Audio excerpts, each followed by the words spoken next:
last of the classics before we start to go into the smaller stage races like the Tour of Romandy, onto the Tour de Suisse, and then of course via the Giro d'Italia to the Tour de France. So a lot on offer, chance for us all to be guided through to see what form there is. Just on 200 riders leaving the Place Saint-Lambert. Traditional journey as we head south to Bastogne and then head back up to the finish in Ardennes. There's some of the most recent winners for you, some famous names, some in disgrace these days, others not. Last year's winner not here, Danilo De Luca. Tarnished reputation at the moment for Danilo, and as a result of that the organisation didn't want his team here. LPR breaks. Alejandro Valverde, the last man to defend, is in the race today. He won it 2 years ago. Beautiful roads, totally different roads this to the cobbled north indeed. 261 kilometres, about 160 plus miles, and the route, as I say, not too many hills as we go south to Bastogne, only 2 of the 12 climbs, but then they come thick and fast all the way back. And the new climb, which riders are saying is very hard, is number 11, the Côte de la Roche-aux-Faucons, coming very near the finish.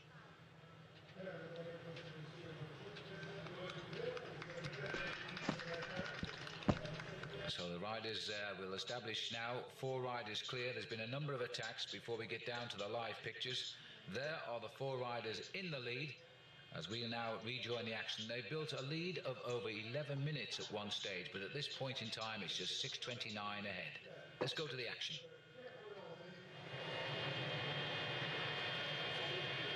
And looking down from the helicopter here, this is the Peloton, and as you can see, 84 kilometres still to run of the 261.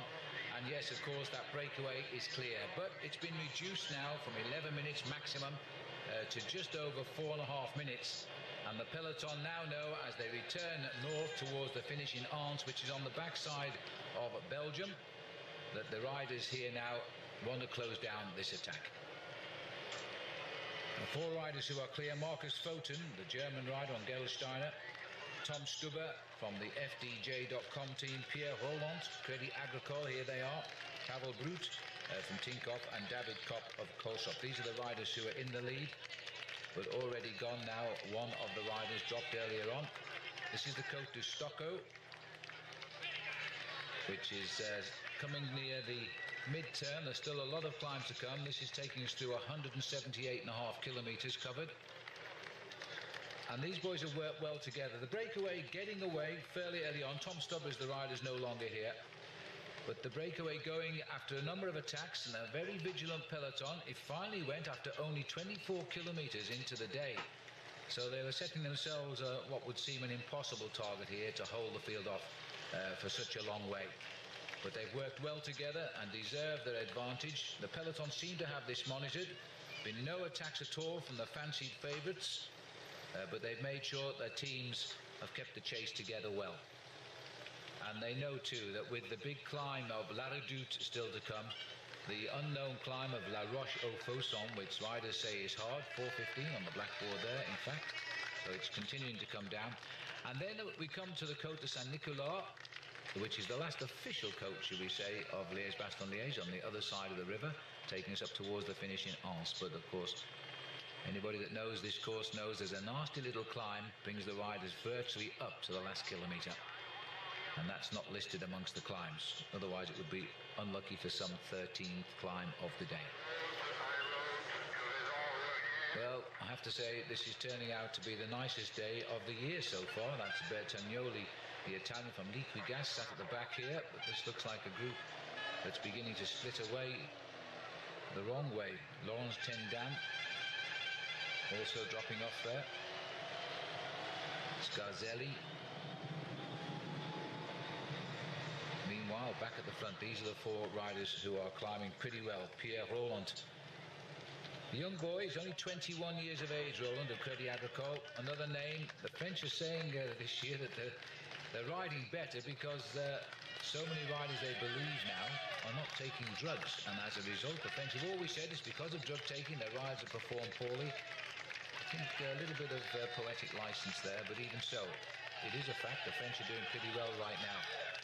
Pavel Brut there pushing on for the King of the Ardennes title. Points at the top of every climb. And as you can see, these roads are idyllic for world-class bike racing, and indeed for the tourists to come out and enjoy too, because the Ardennes doesn't have any cobblestones. Beautiful agricultural narrow roads, often through the forest, and well worth a visit if you're ever thinking about it. This looks like David Koch here. Had a bad crash in Milan-San Remo last year, but he seems to have recovered from that now. Once rode on the same team as Jan Ulrich, but found he couldn't be the team leader, and he's not a bad sprinter. He left the team for a smaller German team. He's won quite a lot of races. He's actually a very fast sprinter. But just at the moment, they're more interested in holding this lot together, I think. Stavlo. There is, in fact, a randonnée or a tourist cyclo-routier event in this area. It covers the same course, but it starts in Tilf instead of Liège. So it's a slightly shorter route and goes Tilf-Baston-Tilf, and it's well worth riding if you ever fancy it. You go over virtually all of these climbs on the return back to Tilf, and the finish in the town square there. It's a wonderful day out, because the Belgians turn out to watch it, even though it's not a bike race. It's just a ride for the hopefuls of the future, or the ones that carry long memories of the past. I don't know. That was the model there of Eddy Merckx, who won this race 5 times, the king of the Ardennes for sure. And it looks as though Case Dapon have put riders on the front here now, with AG2R, and also Cadel Evans' squad is up there. Cadel himself is up there right now, just keeping an eye on things here. Paolo Bettini, little cricket tucked in his World Championship jersey, about 5 men down. Perfect course for him, Paolo Bettini. This is where he established his original reputation when he won Liège for the first time. He jumped onto the telephone and called his mates, and he was already the champion of the Ardennes. Michele Bartoli wasn't riding that day, and Paolo won it. That was back in the year 2000. He also went on to win a stage of the Tour de France, finished 4th in Paris Tours, and he then and then 9th in the World Championship, which he's, of course, we now know he's going to win for it's starting soon. Years, last year and the year before. You can also see the gorilla down there in the British Champions jersey, red, white and blue tucked in. Shows a good wheel there on Bettini. Miller says he's riding these events purely because he's training for the upcoming Giro d'Italia. But in fairness, he's riding very, very well. New colours for David this year with the Slipstream Chipotle squad. These are the giants of the Ardennes, taking an interest in the breakaway here. The breakaway under pressure now. 4:05, 81, just on 50 miles still to run. The Peloton, though, on these narrow roads, you see teammates can either do a good job blocking off the whole race or pushing on at the front.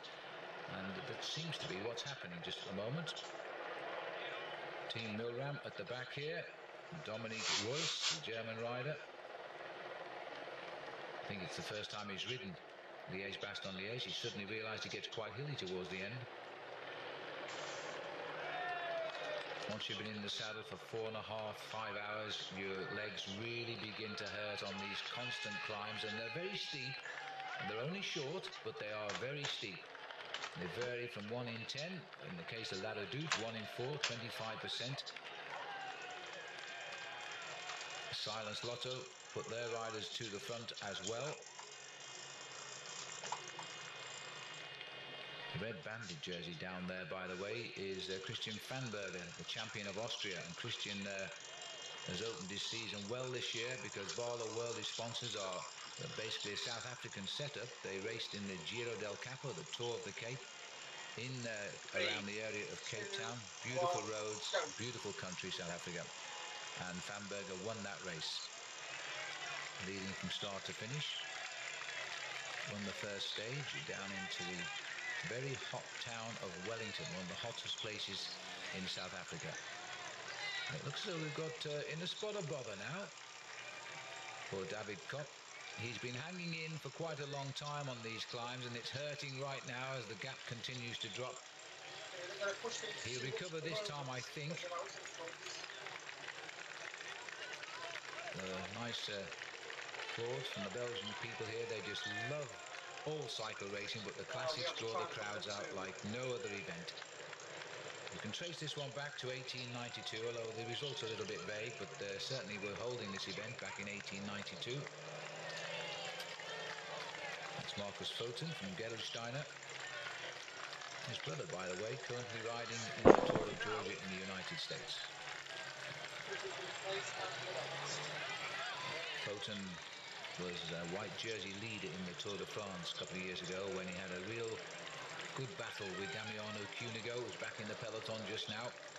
And Cunego cleaned up in the penultimate time trial, and that was the white jersey for him in the Tour de France. It wouldn't surprise me because Cunego is not riding in the Giro d'Italia this year, so he's going to look forward to a crack at the Tour de France yellow jersey. I suppose the best victory for Photon is a win in the stage 1 of the Tour of Romandy last year. To win something big. This man never knows when not to attack. In the yellow there. He's gritting his teeth at the moment, though, sitting at the back wheel of Pierre Laurent. Well, we say 350. The board on the motorbike, I think, said 4 minutes exactly, but it takes him a little while to get organised because he'll have to go back and tell the Peloton the time gap as well. Haven't quite got the privilege of seeing television at this point, as we have. Here's David Kopp, and is he going to make a big effort? I think he is. He's going to either swan along in no man's land till he's picked up, or he's going to go for it. The Côte de Haute-Levée is at 184 kilometers covered. This is Stavelot for the Peloton. Okay, so today's climb is in Montalcino. So they've come over the Côte de Stocker and they're heading down through Stavelot now in a long, long line. So we'll shortly see the leaders, I would think, on the climb of Haute-Levée. Peloton looking a little bit angry down there now. And as I say, it's a beautiful day. Everybody's going to feel like racing today, I would think. This is poor old David Kopp. And I'm going to let new colours there for the All-Stop team this year. They'll let him or catch up to me. David himself is now 29 years of age, turned pro back in 2002. He's ridden pretty well. 12th place finish in Paris-Roubaix. That looks like somebody just left the course. That's enough. There's a shortcut back home here. And there he goes down to the left. Didn't quite catch who it was. Looked like a rider from AG2R who decided enough was enough.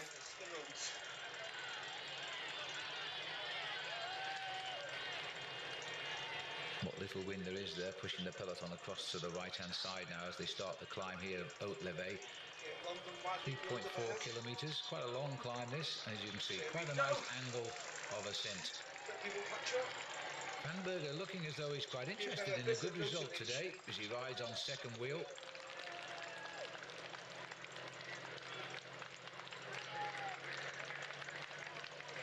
Well, the Belgian fans are amazing, aren't they? They've walked all the way up the climb of the Haute-Levée to sit on the reservation here. They know all the riders, first name terms of them. It's a super country to come live and ride a bike in. And this looks like the push has now begun, coming up to 3.5 minutes, inside 80 to go. And we've still got to come the Côte du Rossier, the Côte de la Vecquet, the Côte de la Redoute, the Côte de Strimont, the Côte de la Roche au Fausson, and the Côte de Saint-Nicolas. All of them will hurt and shed off a few more from the back. Look at that Peloton now, just daylight between the wheels. Almost 200 today, starting. Looks like Christophe Lemervel, Tour de France rider at the back here in the hot seat. And one of the wildcard entries, Top Sport Flandern, number 158. That was Frederick Verkelen and the Belgian riders having a chance today. Like take a break and like draft.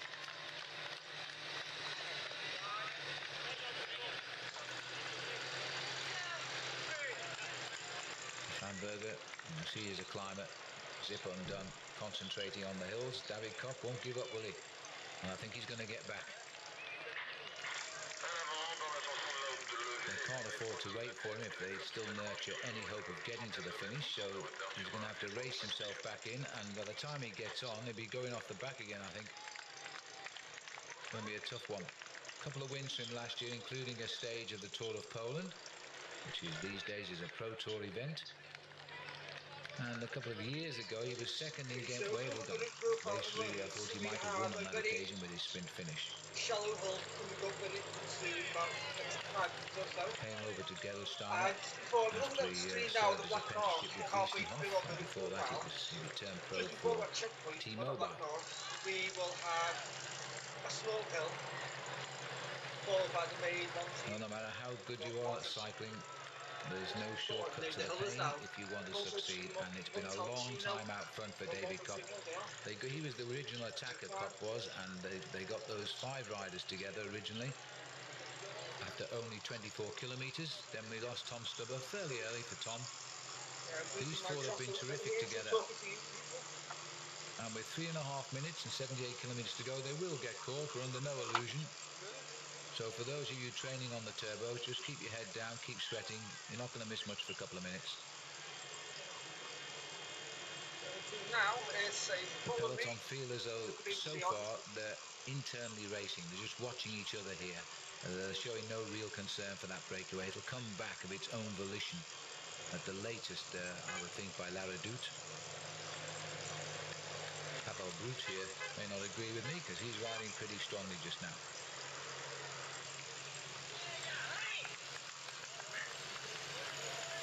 Tinkoff credit systems.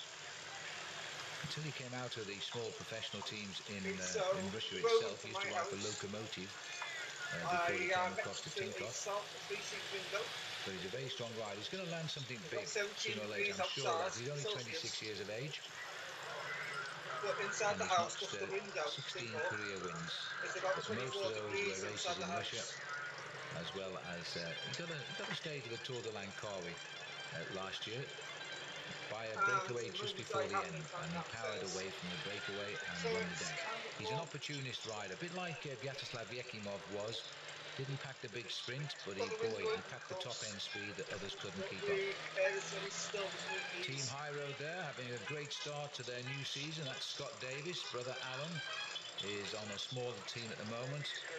Was part of the Discovery setup, seems to have got embroiled in the Operation Puerto, and nobody seems to want to employ him, although he's never ever been entangled with drug accusations. So I feel a bit sorry for Alan Davis just now, but Brother Scott's riding today. You can always see nobody interested in pushing the pace, just good tempo riding. Champion of Italy in the centre, Giovanni Visconti. CSC have a terrifically strong team here, led by Frank Schleck, who's ridden well here a year ago in the event.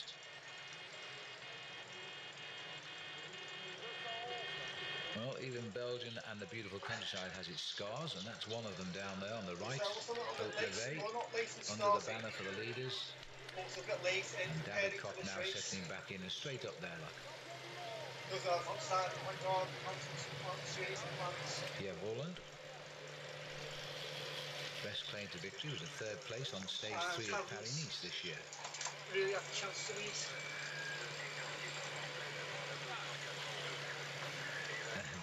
David Kopp saying to Pavel, I don't know what language you're talking, possibly German actually, because the Russians quite frequently speak German. I don't think David Kopp can be accused of shying away from the work rate, but I think he's probably very tired now. Paolo Bettini dropped back into the caboose back there, checking on everybody. And this is an attack by Pierre Roland, sensing now the impetus is going from the breakaway. He's about to liven it up again. He really is a very strong young boy. And Crédit Agricole lead the sport this year, which is a great shame because from a commentator's viewpoint, of course, with those colours you can never fail to pick out the riders. Stands out in the peloton, the green and white of Crédit Agricole. It's been a great team run by Serge Boucherie and Roger Leger. Although Serge always been around English riders for many years, and English-speaking riders, he still speaks no English. But he certainly appreciates the Anglophones. And they've always put a lot of them on the team, including Chris Boardman, because before it was Crédit Agricole, it was gone. the insurance company, how but the much same of an team attack management. is going to be Looks like Cadell Evans on the main decided he plan. wants to see if we can start closing this gap down. He's got his team on the front here. Silence Lotto.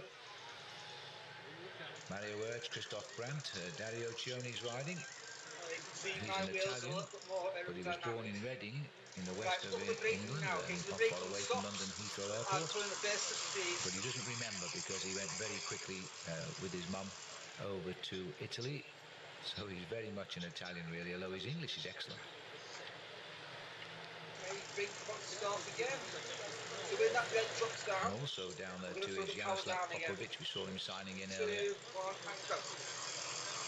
New colours for him, and he will be invaluable this year to Cadell Evans. I think Silence Lotto were wrong to let Chris Horner go. He was also a great man alongside Cadell in last year's Tour de France. Chris Horner's moved across to Astana because a little bit of hassle with the salary, I think.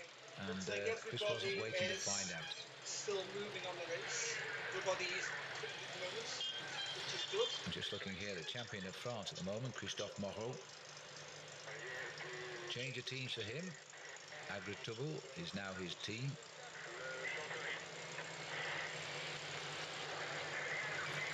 And Marcus Foten still looking quite cool there.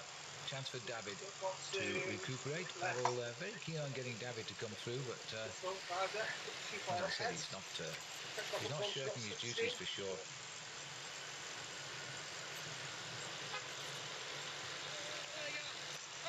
Well, they're riding on those heavy gears right now. That's not going to be very good. Pavel drops back, leaves a gap. Now they've got to chase it down, because that certainly was not an attack by David Kopp. 74 kilometres left to ride now. Meanwhile, back in the bunch, that was Popovic himself on the pacemaking there to try and start to close it down with his other strong teammate, Jurgen van den Broek. Ex-teammates on Team Discovery Channel, now riding on Silence Lotto. Doing well, the boys now. 320. They're not really slicing into that lead, and they're not hanging about either down there. Look at the length of that peloton. I'm able to stay on track. Pine forests of the Ardennes. On the downhills in the front. Not doing shuttles. Teammates just shuffling the pack a little bit down there, I think. The bike is the tarmac SLAs.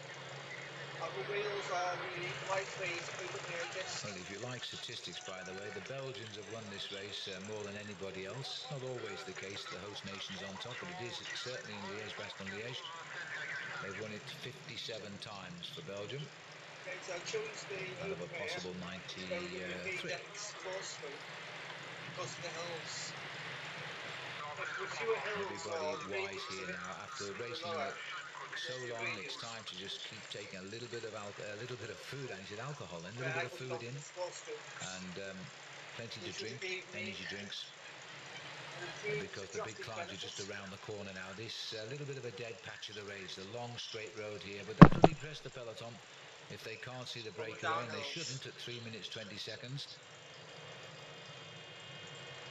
But it is a difficult piece of road here. Long, boring, and dead straight. Boy, Telecom trying to break up the race a little bit now.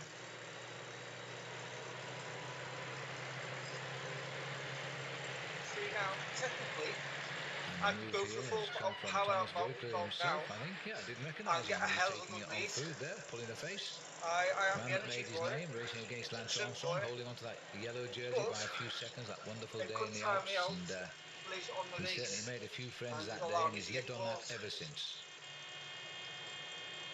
Very popular rider in France. I really don't want anybody's in. And of course a rider who will be dreaming again of more Tour glory in the month of July. Riding pretty well. He won the overall Circuit de la Sarthe this year without winning the stage. Is on the set now. And overall he's not somewhere in the region of 22 I'm going to take a bit of a road race victories as well. Try and create a larger breakaway. Now he's got 45 miles or 72 kilometres to run. Follow me. Well, you could be forgiven for thinking you were in any country except Belgium right now. Follow me Look again. over this beautiful stretch of the course here. This is the Come down Ardennes. here. And even when the race and the roads aren't closed, you can ride your bike around this area, you know, and once you're away from the main arteries, you won't see much traffic at all.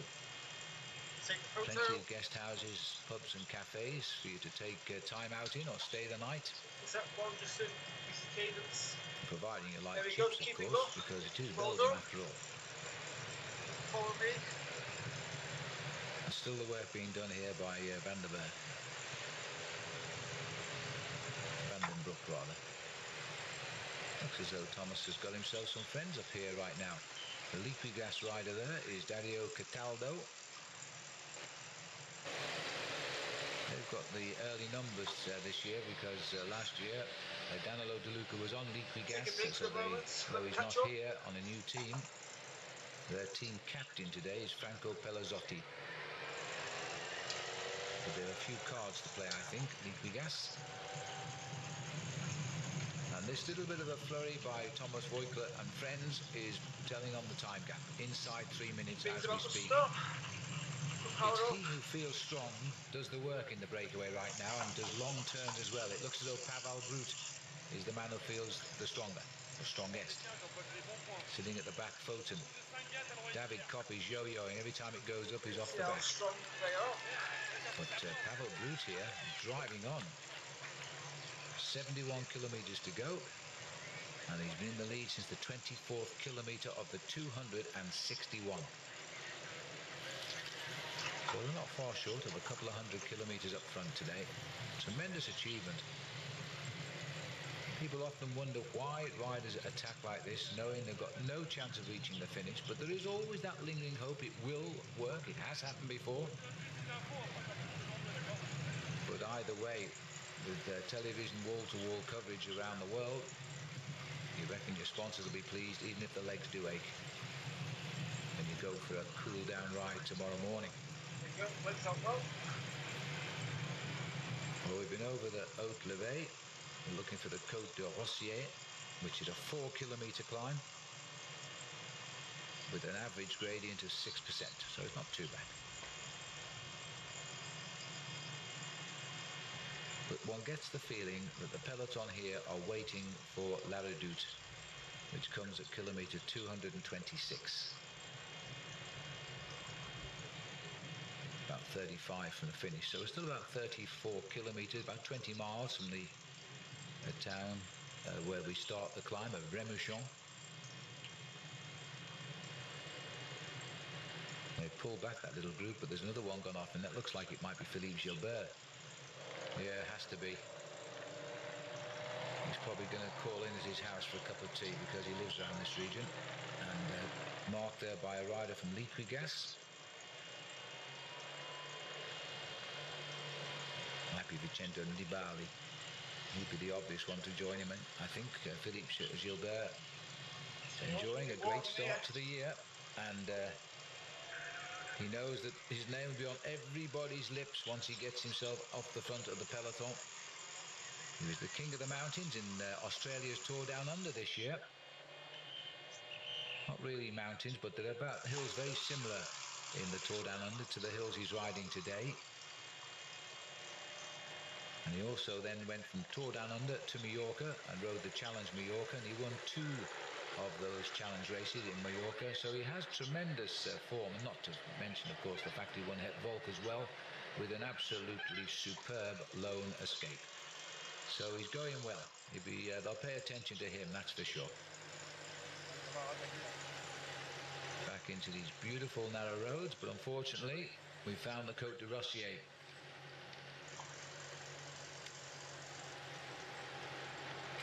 I'm not too sure about Marcus Photon at the back now. He seems to be yo-yoing a little bit. Oh dear. This is back to Gilbert, and he's been picked up there. He's still mixing it with the front. He's maybe forming a little breakaway, perhaps.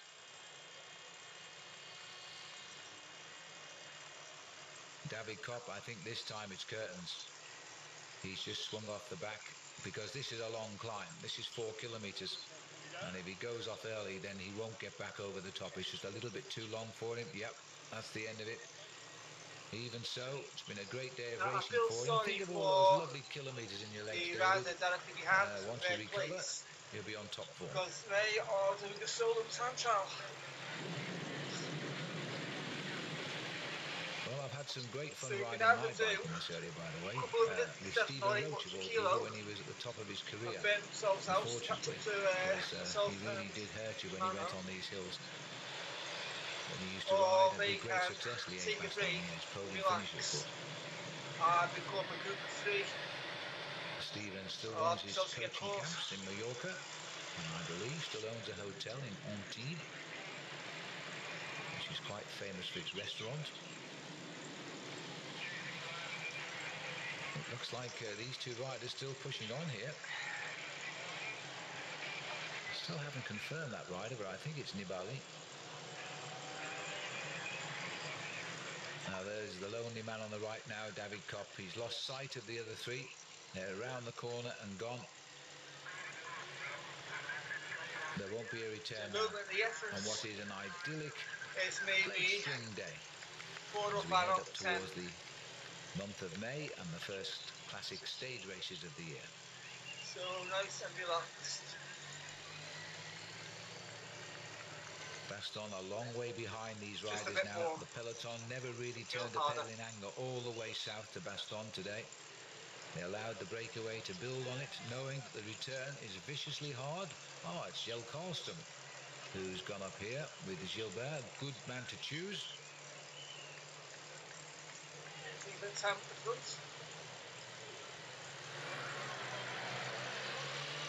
A good start to the year, number 4, Jelle Karlström.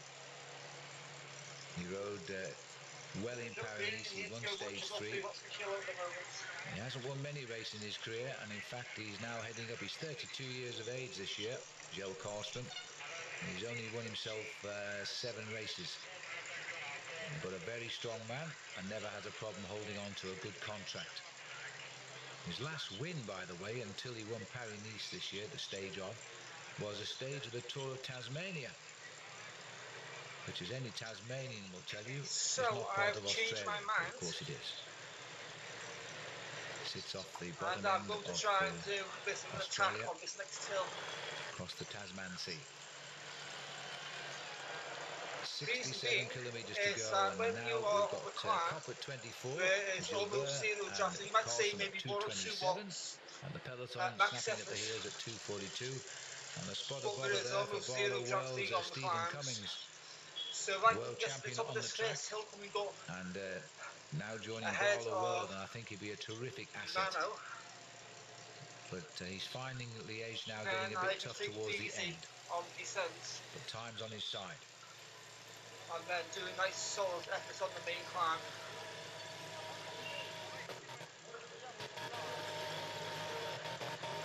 Pavel Brute, the cow, is about the only spectators not interested today by the look of it here as we climb up this long drag over the hillsides and far away. Soon we'll be descending down as we head towards the Decisive and then onto La Redoute. And that's where I feel the Peloton will want to have the leaders in sight. And these little sorties off the front by people like Gilbert can only help the chase. 16 seconds the gap between Gilbert and Karlström and the Peloton. And that flag indicating that they're climbing this in a headwind right now, and that's probably what destroyed David Kopp. As you lose ground, the coattails of David Kopp here, pedaling rather alone now at 41 seconds. Help is on the way. He'll just keep his own rhythm going now, his own tempo to get over the top of these climbs. See what the legs are like should that group behind catch him. There's Jelle Karlström. Doesn't look 31, does it?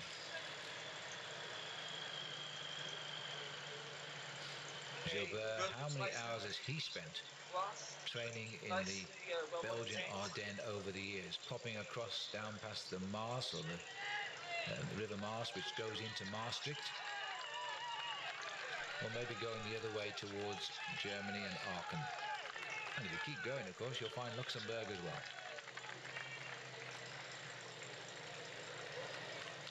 Stunningly beautiful part of the area. A little bit of industry, but not a lot. It's basically a tourist area. I think this Montalcino climb coming up shortly is the one Well, on where the same climb here of the Superman effort last year. Rossier. Just flew up. Same as when he did the Plateau de Bay in the Tour de France. Sat at the back is Bouygues Telecom, John Johann Schopp of Switzerland. And there is Kim Kirken too, the leader of Team High Road today.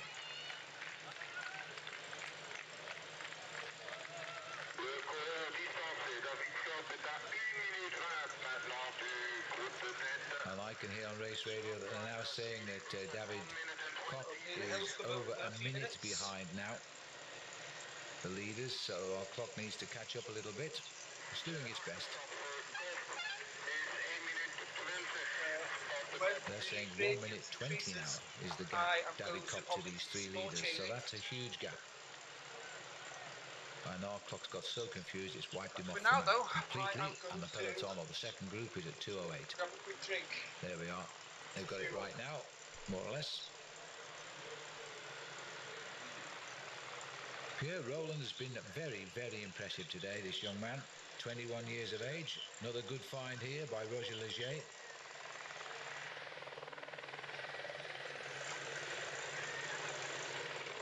Well, they're not doing much talking down there right now. All you'll hear is the rasping breath as they come up towards the top of the climb. Take a picture. Damiano Cunego has asked his boys to start pacemaking at the front for Lamprey. Now what's happened back here? Because this is Adam Hansen, time trial champion of Australia.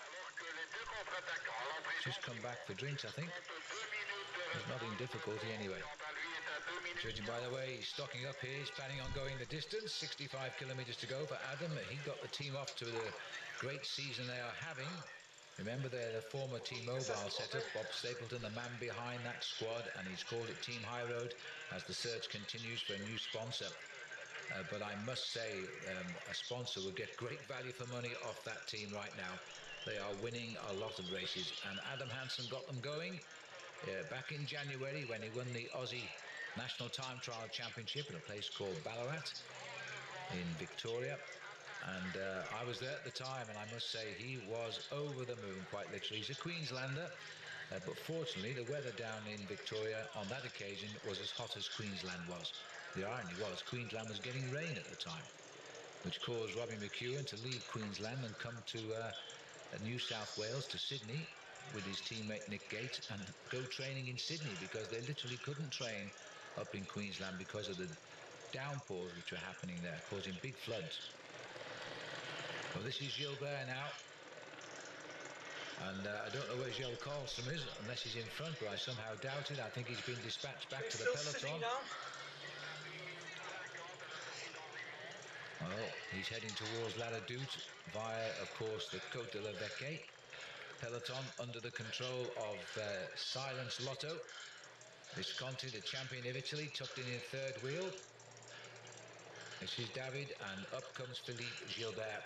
So he's pulled him back, and judging by the speed of Gilbert, I don't think Cobb will be too keen on catching this particular train. How do you do? And it's all gone. 1 kilometre to the top of La Vecchie, I think we're at the moment. Yes, must be. Straight by.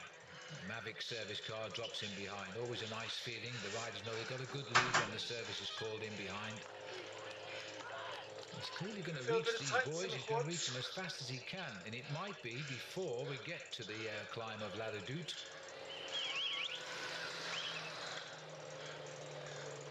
.209 kilometres covered.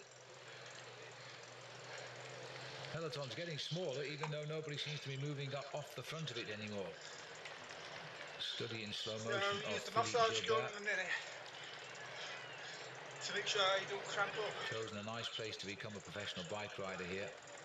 The Walloon area is where we are here in Belgium. This is where their national language is in French, whereas the Flanders region, their language is Dutch. And I used to live in Belgium in the Flanders region. I used to travel with teams to ride here in the Ardennes, and I always found it completely strange that people of the same nation could only talk to each other in sign language, because the Flemish didn't speak French and the French certainly didn't speak Flemish. So you'd knock on somebody's door and ask, could you get change for the bicycle race? And I had to interpret it because they virtually all spoke English. But the two Belgian people couldn't converse with each other. Visconti's got himself right on the sharp end now, riding very well today.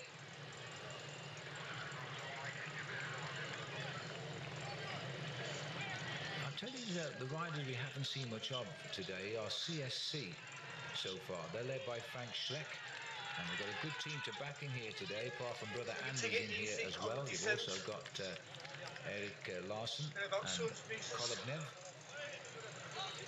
This is Gilbert, got himself in time trial mode now. This is Carlson, so he did drop Carlson.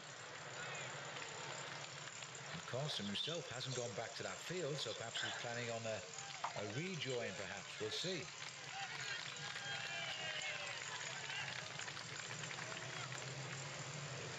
Well, Gilbert might well be aiming at once more at the Olympic Games this year, but his thoughts won't be there for a while yet. He'll be thinking of the Tour de France. He rode the Olympic Games road race 4 years ago in Athens, which was run convincingly by Paolo Bettini with Sergio Paulinho, who he finished in second place and then started to ride for Johan Brunel's squad. But hasn't really excelled since that wonderful performance then. But Gilbert here, he finished in 49th place, back in the pack. Okay, so the moments I go to... First time we noticed Philippe was when he won the points competition in the Tour de l'Avenir, the race of the future, back in 2002. And on the strength of that, he turned professional in 2003.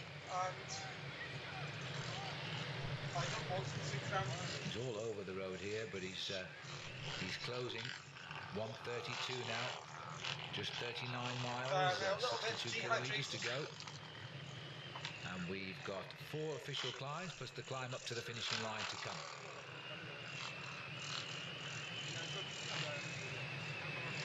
Interesting move this. I'm not sure he's making a wrong move. He's gone very, very early.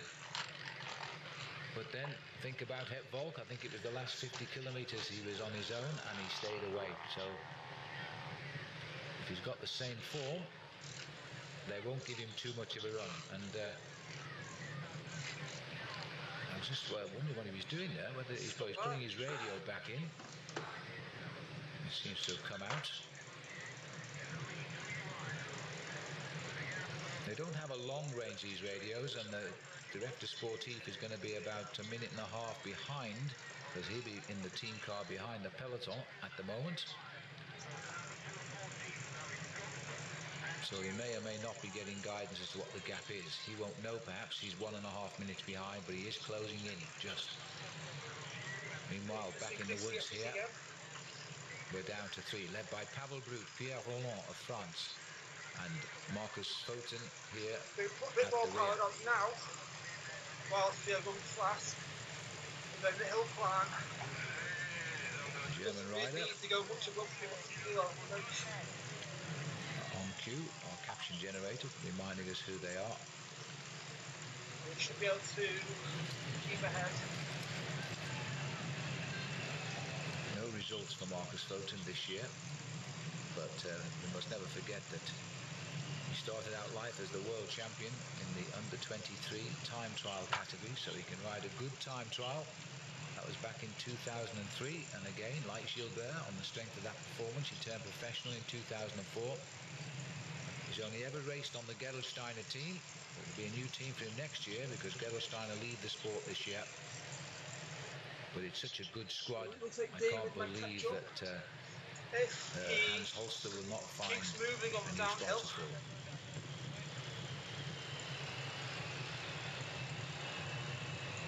So that's Marcus Foten, 27 years of age this year, in September. 1:36, so it looks as though a little bit of a faltering of the ways here for Gilbert. On the right side of our screens here. He's really put himself out into no man's land here. There's still a long way to go. Now, La Redoute, you come through the town of It's Remerchon, cross the like village of showdown Riverbridge. now. On the eve of the Liège, in the years gone by, they used to have a criterium in Remerchon, but I'm not sure whether that still happens. It's a beautiful little town, and there's one or two nice hotels there. A good base, by the way, if you're ever planning on watching Liège, because you're right in the Ardennes for an immediate bike ride, straight up the hills and in the country. I suggest you don't turn right and go up La Redoute until you've warmed up, because it is a very steep climb, 25%. And just when you think it can't get any harder, it does. But once over the top, you're on a lovely plateau, and it's a beautiful area.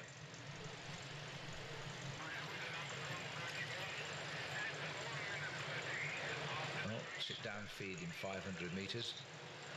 Nobody's going to be stopping here. These boys are heading for home as fast as they can go now. 59 kilometers to go, and they've pegged Gilbert. He's not getting any closer.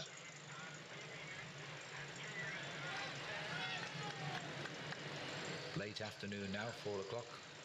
Liège-Bastogne-Liège, been on the road since mid-morning, having left the Place Saint-Lambert, heading back to Ardennes, different place where we go back to, on the other side of the river.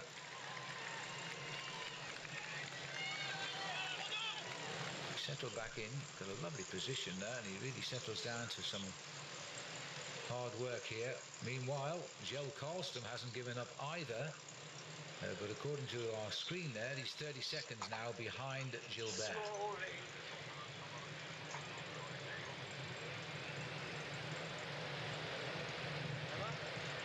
Former national road race champion of Sweden, Carlsson, of Finland, I beg your pardon. Different country, same place. Up in Scandinavia there.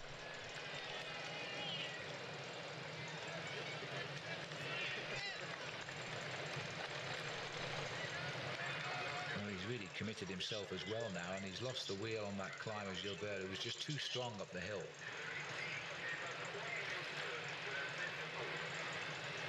Just see here as he relaxes a little bit here, just quite what his decision is. But I think it'll be to pedal along and see what happens from the back.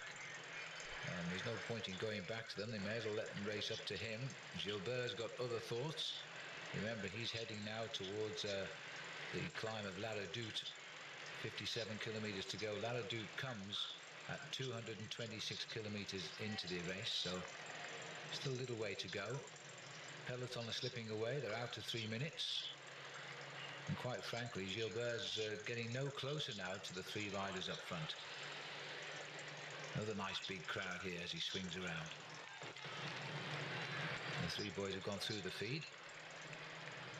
Wise to take it on board now, because they've done an awful long way out front today. Hats off to them for that, I must say. But they might be starting to regret it very shortly. Photon wrestling with his musette here, and then taking out what he fancies, and then the musette will go to the nearest souvenir hunter. Okay, so as long as I can keep my power output, so what's the kilo higher than the person chasing me, then I should stay in front. Marcus Photon, there's the bag gone. Guarantee it will hardly hit the ground here in Belgium before it's whisked away. Pavel Brut in the yellow for Tinkoff, no stranger to lone breakaways or small leading groups, so he's happy enough right now. Still always looks as though he's in full flight with that style he has. Also cramming the food down, wise man. And Pierre Roland, well, he's a new boy on the block for Crédit Agricole. He turned pro last year, he's only 21 now, so they've plucked him off a very young street indeed. And this has been a big effort for him today. And really, I think he's the strongest of the three riders. There's the spread, if they've got the energy to read that. There's a rather lot of writing on there. And Gilbert's still on his own. The crowd recognising him, cheering him. They'll be listening to the coverage on the car radios, I'm quite sure, before the riders come up here. Well, I think Gilbert probably playing to the crowd here. And I can't think of another reason why he's gone quite so early. Maybe he wasn't confident that he could climb away from the field on La Redoute. Might take too many of the projected favourites with him. Let's not forget that as the result last year, the vast majority of the top 10 riders are here. No, we don't have the winner, Danilo De Luca. But really, apart from the retired Michael Bogart, all of the others are here. Cunigo, Kirkin, Rebellin, Bettini, Frank Schleck, Valverde, all taking part. And frankly, we haven't seen them the whole day.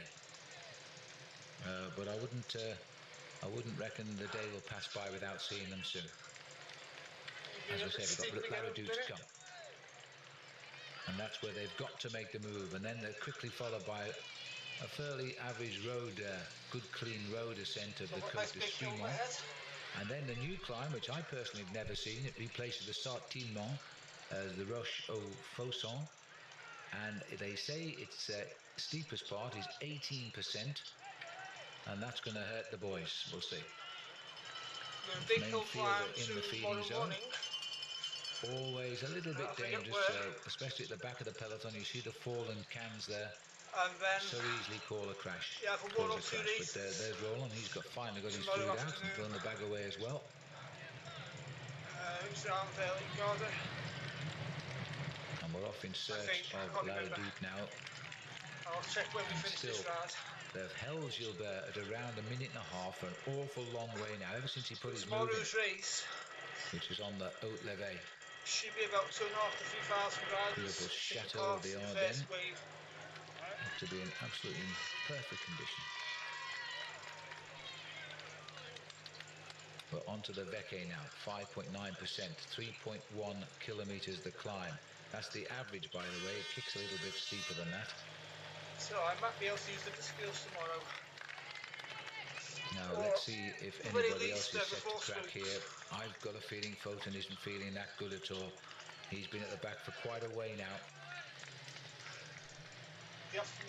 Roland seems to be the strongest of the three. Brute is content to also follow the young Frenchman's back wheel. That's why I think they may have a find here in Pierre Roland.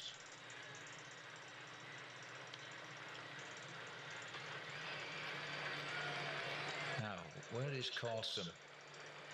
Apart from being just off the front, I think the peloton must be closing in on him now as he starts the climb here.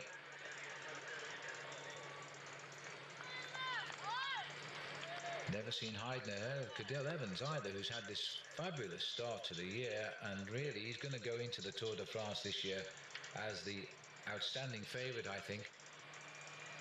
It will not be an easy Tour de France to predict, but his start has been so good. He was third overall in the Route del Sol, which is a good starter in February. Then he won at Mont Ventoux, which had to be a big morale booster in Paris-Nice on the fourth stage of that event. And then he went on to win overall and the stage of the Coppi and Bartoli race in Italy. Second overall in the Tour de Pays Basque in northern Spain. He's already finished second midweek in Flèche Wallonne as well. So he's showing a terrific form that I don't think we've ever seen from him before. We'll see. Maybe we'll see him towards the end. If he's going to go, like all of the stars, they're going to go by the time they get to La Redoute. A little bit of excitement at the front there. One or two riders sprinting through. Visconti down there as well. This is Gilbert back with those legs. Still looks pretty cool. Probably looking out for all his friends along the way. 2:26 over the third group. That'll be, I presume, Karlström.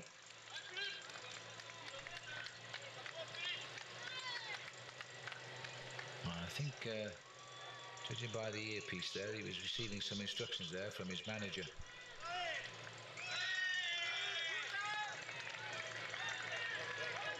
He certainly climbs well, doesn't he? Keeps a big rhythm going here. This is a fast climb, this one. Using the big chain wheel. Good rhythm on the climbs.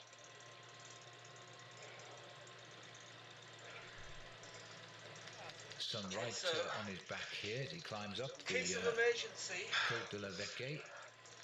209 kilometres covered. Maybe 2 minutes ahead. Total distance 261 kilometres today. It's a real classic distance. Meanwhile, further up the same climb, about a minute and 16 seconds further, I guess. Pavel Brute has got to the front here now.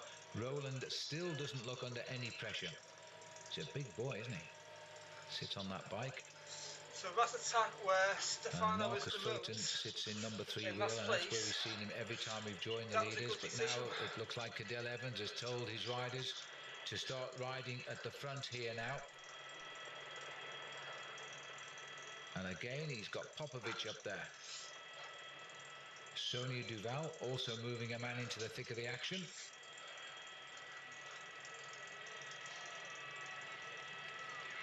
Not too sure who that rider is from Rabobank.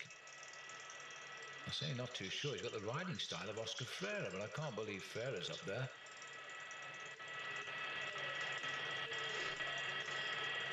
Now this is really strung out. This is the push here coming on this Côte de la Vecchie before we get to La Redoute.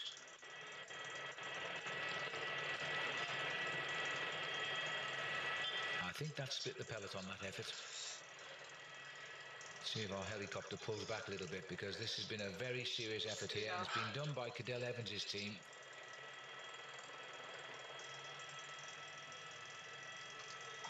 But once over the Vecchie, about a 15-kilometre charge to Remouchon, and then we're on to the La Redoute, Sprimont, and the new climb itself. Stand up for a moment. It would just be nice if the camera could swing on that helicopter and show us, because I think the peloton has cracked here. Again. Terrific pacemaking. I think it's Jaroslav Popovic who's doing all of the work down there. Meanwhile, up at the front, not looking quite so sprightly, but Roland has gone back and is prepared to drive this. But Gilbert, rather painfully, I have to say, is closing in. Look, 68 seconds for Philippe. So this is a sensible catch. He's not committing suicide to cross the gap and go into the red zone. He's just going across at his own pace. He'll accelerate on the climbs and close the gap a little bit more there. Clearly on the climbs, this is when he starts to make inroads. And having said that, he's just lost 2 seconds. Only 1 now. When Damon gets within 300 metres. It's about this stage of the escape. I often wonder what riders think to themselves. Have I done the right thing or the wrong thing? And in all honesty, it's that stage of the race where you don't know whether you've made a mistake. But you've still got 53 kilometres to go, and 1 or 2 walls sitting out in front of you. Time to dip into that suitcase, I guess. Just this easier flat part. Still Marcus Foton sat at the back of the race here.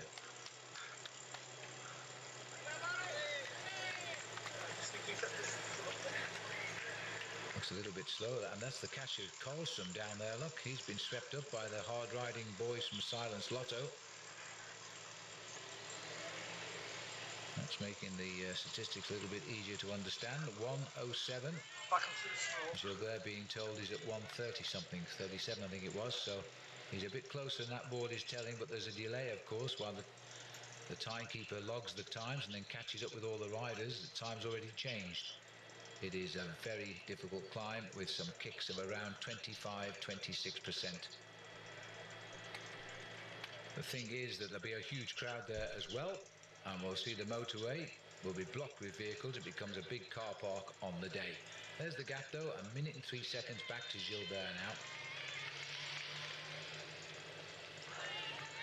And the peloton, I think, must surely be closing in on them all. Right, car park there, mate. Move it down.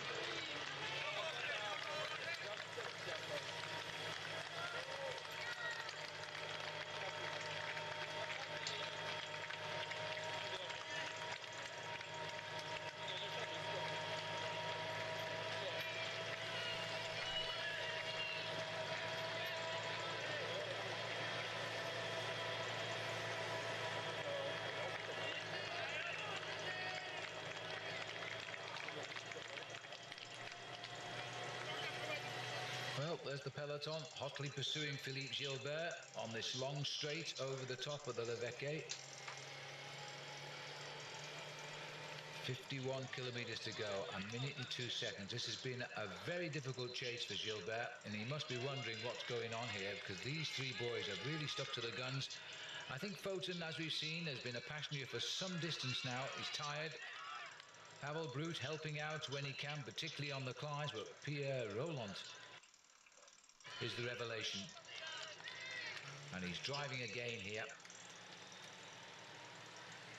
A Frenchman, a Russian and a German being chased by a Belgian, and then the whole pack, what's left of it. And somebody's tried to go up the inside of the press bike there, caught him off guard.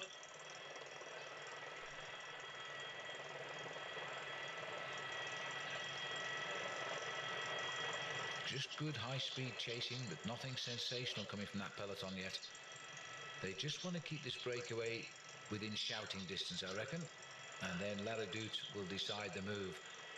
A lot of riders, especially the clever ones, have been out to see this new climb as well, the Côte de la Roche-aux-Faucons. And so they know how hard it is, and one or two are reckoning it is very hard. And CSC has gone off on the move down there. And in fact, this here is Kolobnev, yes. Another Russian. Alexander Kolobnev, interesting move this, to try and soften them up perhaps, to lead perhaps a springboard for somebody like Carlos Sastre or Frank Schleck. Frank Schleck was third in this race last year.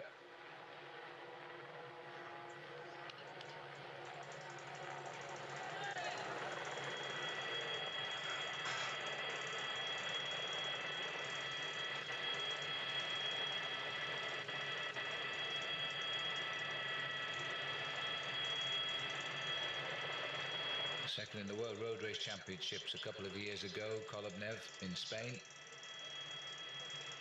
He's got a good reputation in the World Championships. He was 7th in 2005 as well. He's been the National Road Race Champion of Russia back in 2004.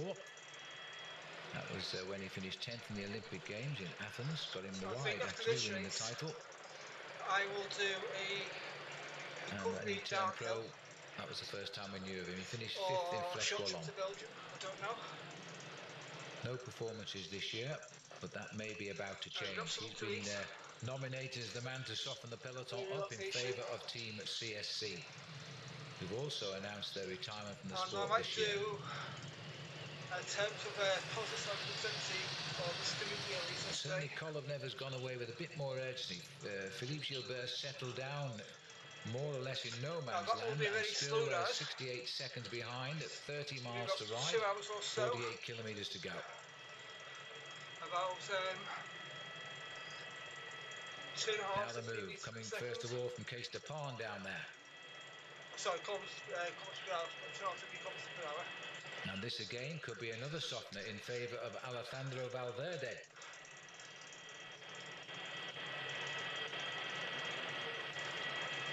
And that's caused a little bit of a reaction from the field now. It's time to start the chase.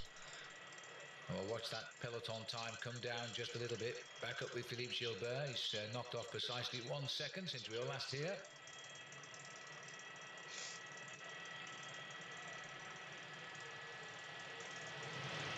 But he's still sticking to his guns, and he's still riding pretty quickly, Gilbert, taking the shortest route possible.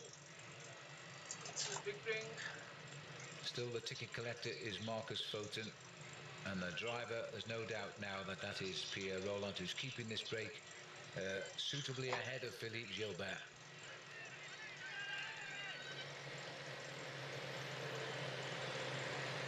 Well, our cameras reorganised. We might get some idea who that rider was that caused the counter-attack there from Case de Pan.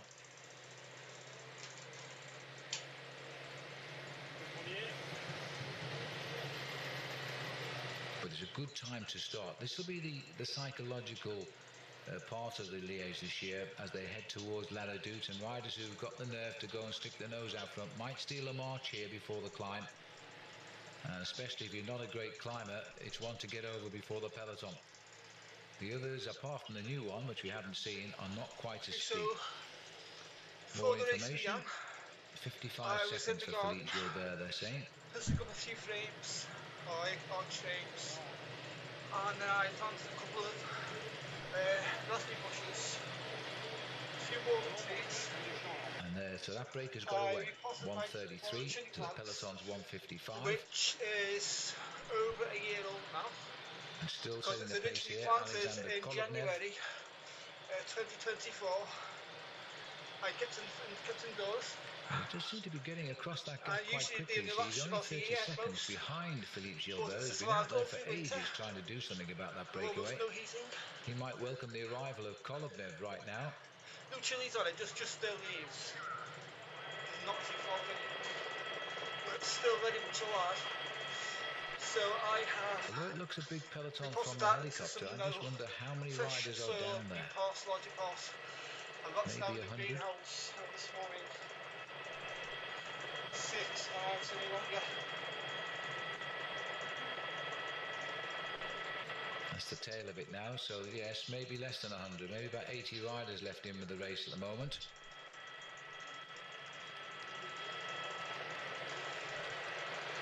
Yeah, I've got leafy greens, the cabbage, And the familiar riding style there lettuce, of Luis Leon Sanchez. In the garden as well. Of Case de Pont.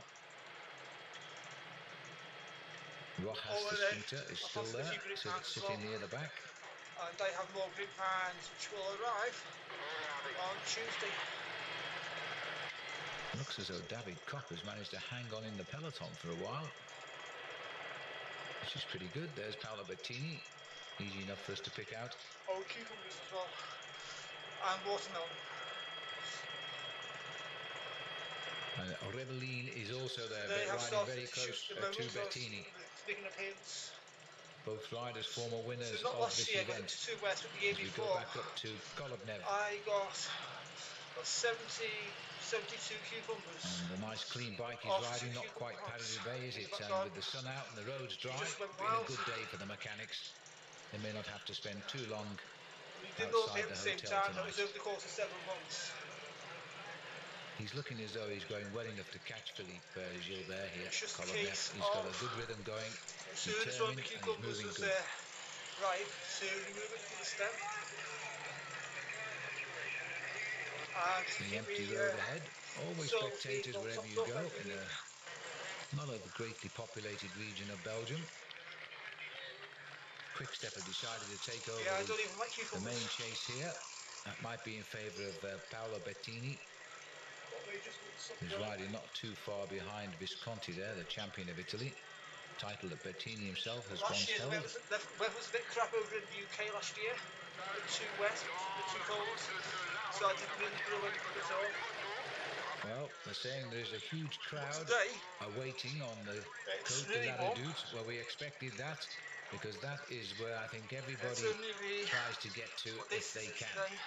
It's a narrow road. You can't take your car up after a certain time, and halfway up you can't take your car up at all because it's too narrow. Got no idea. But there will be a lot of people, that's for sure. And the way it's going right now, we could well be going to this climb as a peloton. 44 kilometers to go. This has been one of the hardest chases Philippe Gilbert will remember, I think.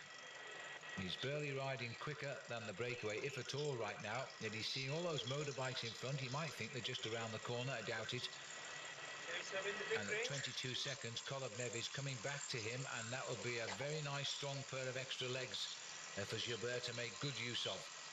I think he needs help right now. It's been far too long, this chase. These are the three leaders. Always the same order. I hope I'm not doing Marcus Fulton a total injustice, and he's leading when the cameras aren't with him, but he's never at the front when we come up here.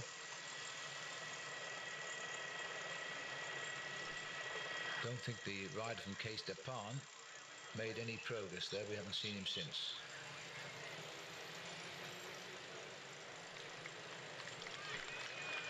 This is the faster road now. Gently drop off the high roads down towards Remouchon. And there's only one way out if you're in Liège-Bastogne-Liège. And the quick step rider there, about to be joined. A little bit of help on the way. The peloton is frisky now.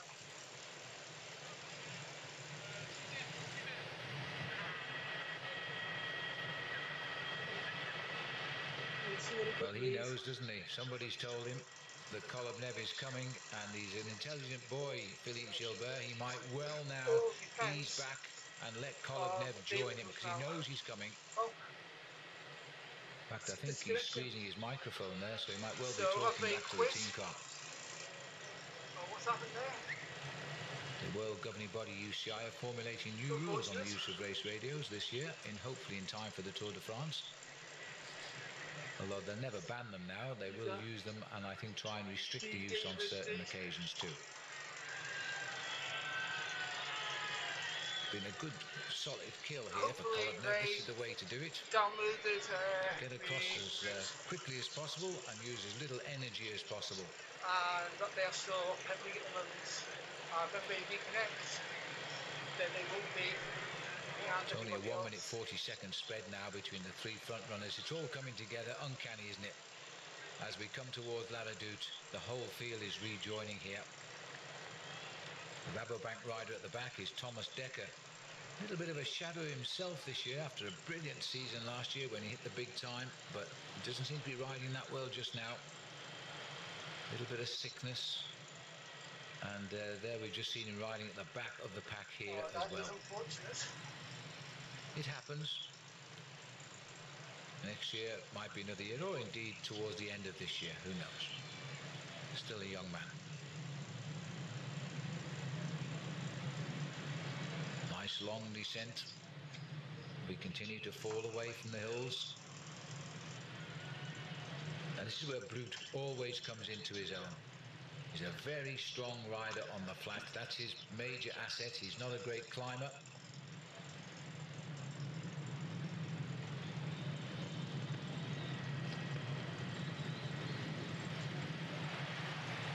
A little bit of a traffic block at the back here. Matthew Lloyd going through there for the Australian Road Race champion. He won that title. Same venue as Adam Hansen a couple of days later.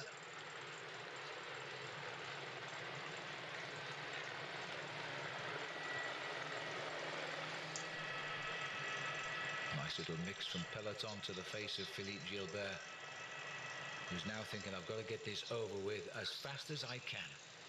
It's been far too long. He's thrown away a lot of energy here today, Gilbert, and it might cost him dearly before the end of the day is up.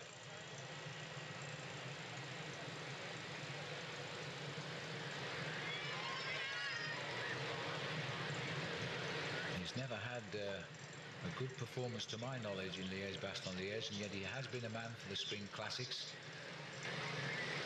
He always had good results. He won Het Volt twice, and he's been third in Milan-San Remo this year.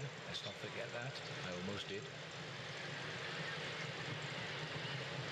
But maybe he's just hit the high form right at the start of the year from his days in the Tour Down Under. Maybe he's just starting to tip over now.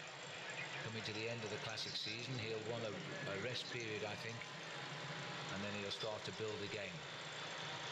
That's the way you have to ride now in world-class professional cycling. You can't go like riders used to go in the days of Eddy Merckx, where you'd ride 151 days of racing and stay on great form all of the time.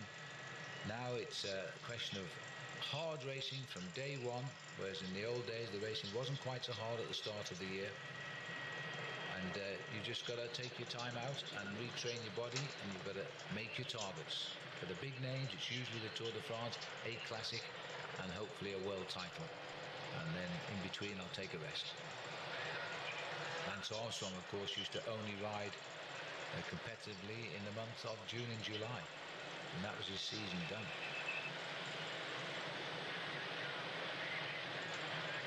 .135, so everybody's coming back. Even Kolobnev here, who shouldn't be far off seeing around that corner and spotting Gilbert right now, but you see the reaction is coming here now. People repositioning themselves in the peloton. Everybody knows, oh, a bit tight on the right there. The Cofidis guy nearly left the road. But once we get down into Remerchon, which isn't too far away, then they know it's a very narrow entry onto the climb of La Redoute, and there will be a fast acceleration across the town and onto the slopes. And if the guy slips his gears or tumbles off, that could be the end of Liège for you behind him.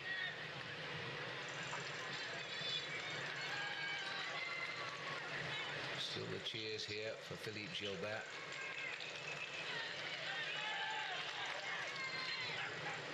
Still not, oh, there's Kolobnev, but the peloton's right behind him now. They're going to sweep him up without allowing him here to catch up with Gilbert. They're only 20 seconds behind Gilbert now, and the peloton is quite small now. That happened to me as well in January. Underneath the autoroute, which takes the riders down deep into the Ardennes and onwards. So hopefully he hasn't quit.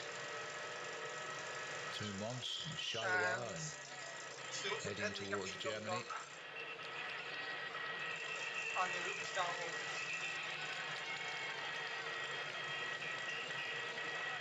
Well, there's the left turn.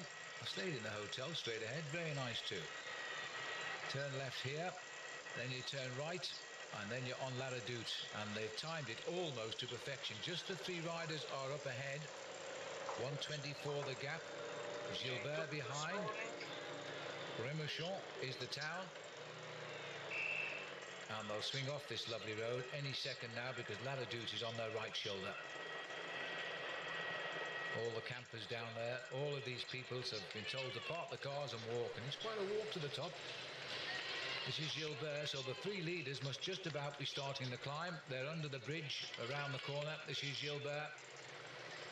He knows exactly what lies ahead of him now. He'll have trained up this hill many, many times. This is part of the course of the criterium that Bunch is on at the moment, but of course I'm not even sure they still hold it. Still going strong. Might be in last place, but they're still moving. Here we are. They've just about started. There's the car park. Used to be a freeway or auto route on the right. They gave up trying to move the cars on, so they made it a car park instead a few years ago. Now, this is a steep start, but once they get round the top bend, it even kicks up more. This is very, very hard now. Now we'll see if Marcus Foten has been sat there as a passenger or whether he really has been tired. Judging by the Belgian flags there, the wind is not too strong, but it's sweeping across them just now. And for the first time, Pierre Rolland is looking a little bit tired. Concentration on Pavel Brut here, giving nothing away, driving on, being drawn to the summit by what will be a huge crowd in his eyesight very shortly.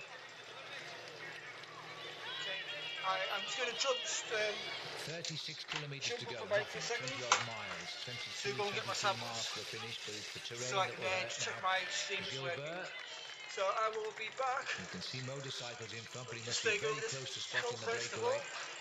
The peloton looks as though they're in control there with Barlow World now at the front. And don't forget, they've got Mauricio Sola, the king of the mountains of the Tour de France last year, in that group.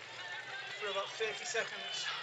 We've also got a first-time rider in the Liège-Bastogne-Liège in the Kenyan rider, Chris Froome, who actually lives in South Africa, but he's very much from Kenya. First professional, I think, ever to come from that country, signing papers now for Barlow World.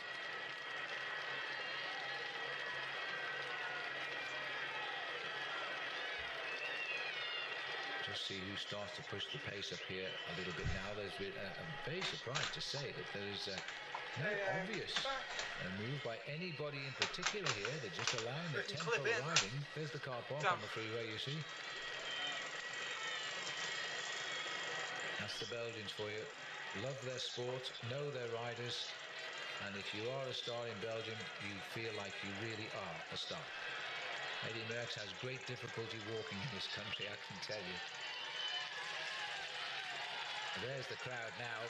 The 3 leaders have gone up, and we haven't seen too much of them. We're watching Gilbert climb.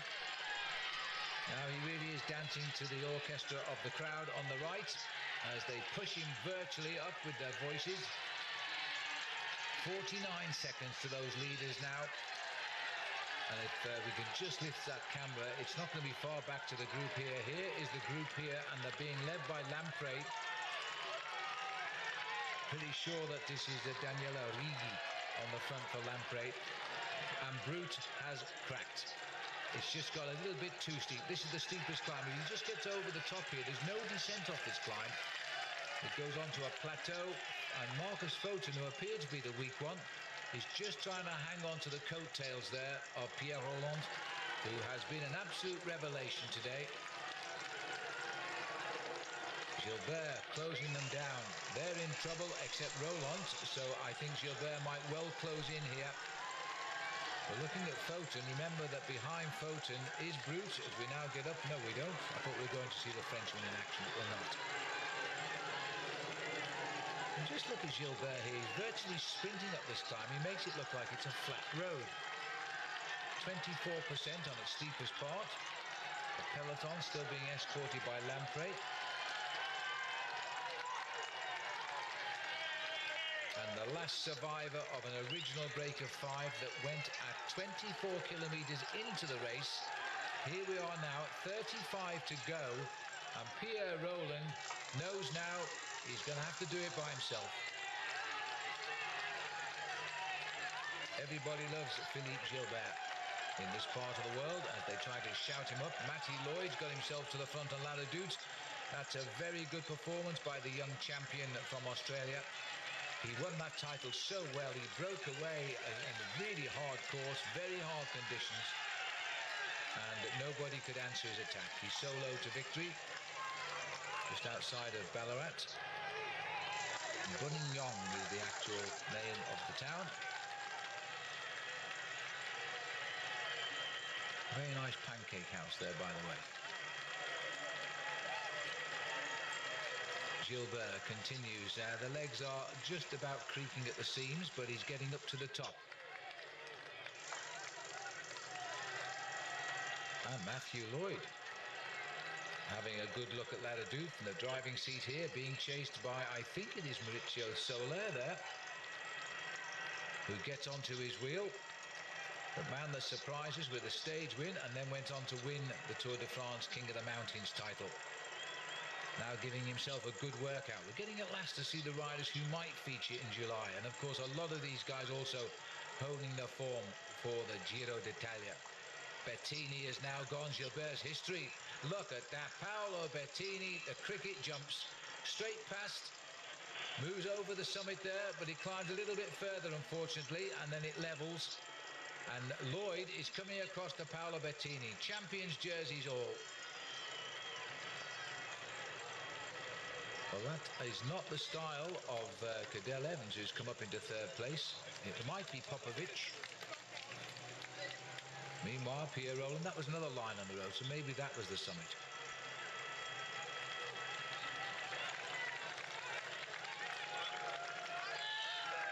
Well, although it's made a very ragged peloton, I wouldn't exactly call this climb decisive right now. Just on the right of our picture here is the Skill Shimano team, very popular wildcard team, and that is Yukihiro Doi of Japan who's on the back. Nice to see the Asian riders breaking into the big races here on the big teams too. It's got to be Frank Schleck as he makes his move from the field.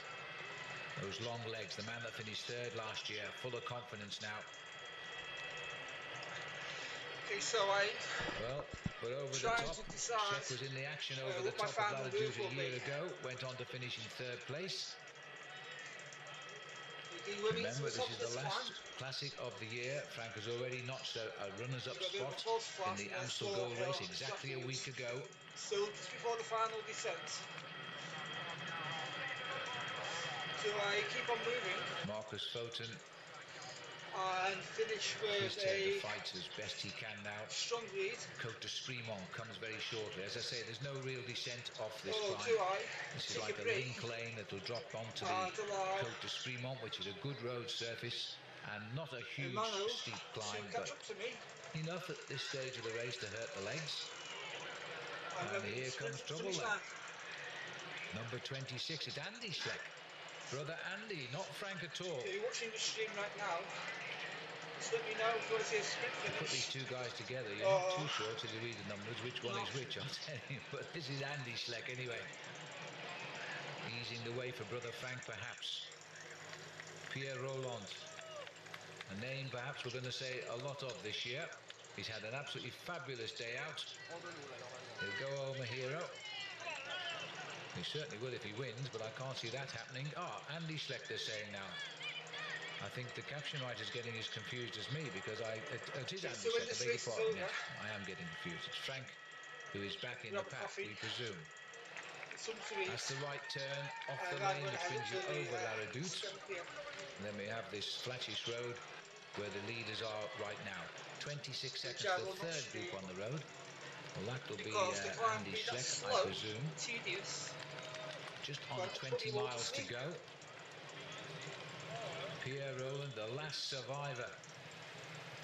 And he's been in the lead now for over 200 kilometers, about 220, I think. Those legs must be just about finished. Went away at 24 kilometers in, joined in the attack by Derek Kopp. And the big strong boys are coming up. They've caught Marcus Foten now, at least Andy has. Oh, this is Stefan Schumacher. So he's come across with Andy from the Peloton. Foten may be still in front, but I'm not sure. I think he must be. If he is, he's only 10 seconds, so we're going to see him very, very shortly.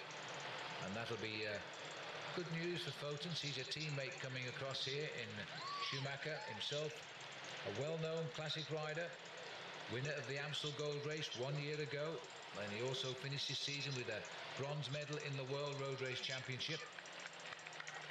It's about time he did something this year, I think, because he hasn't done anything yet.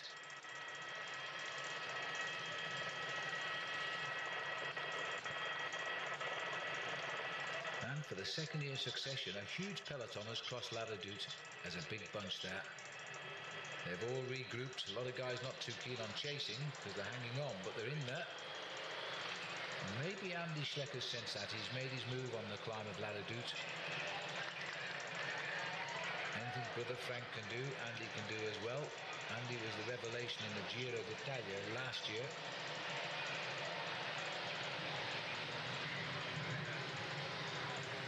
Seconds the spread. Côte de Strade, the next climb to come.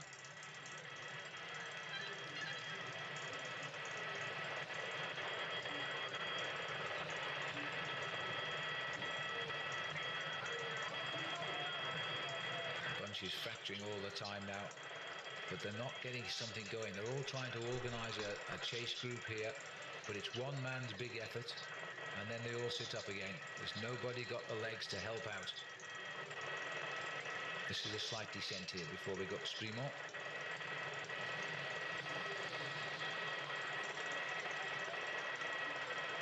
That's the 10th climb of the day, by the way, the Côte de Strade.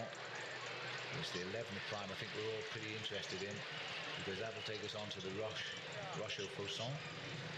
Average is 10%, 1 in 10. And it's 1.5 kilometers, so it's hard. They reckon it's 18% in places. Schlecks, Foten, Schumacher. So they picked up Marcus.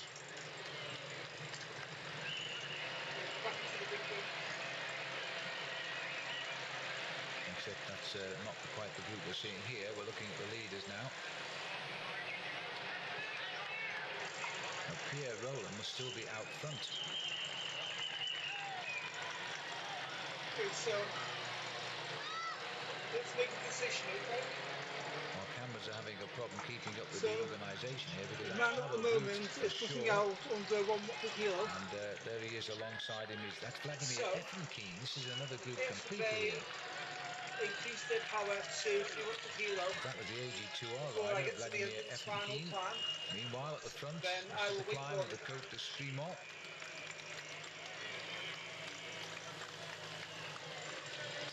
Andy Schlecks is now coming up towards him here with Schumacher on his back wheel, looking over his shoulder, can't see too much evidence of that chase behind.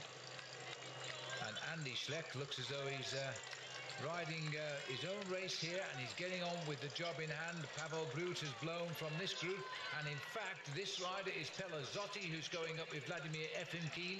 He's working his way through from the field. It's a big push now by Pelazzotti, taken on the roll as leader of Liquigas, following the departure of Danilo De Luca. So I might as well just... And so that'll be Foten they're picking up just ahead.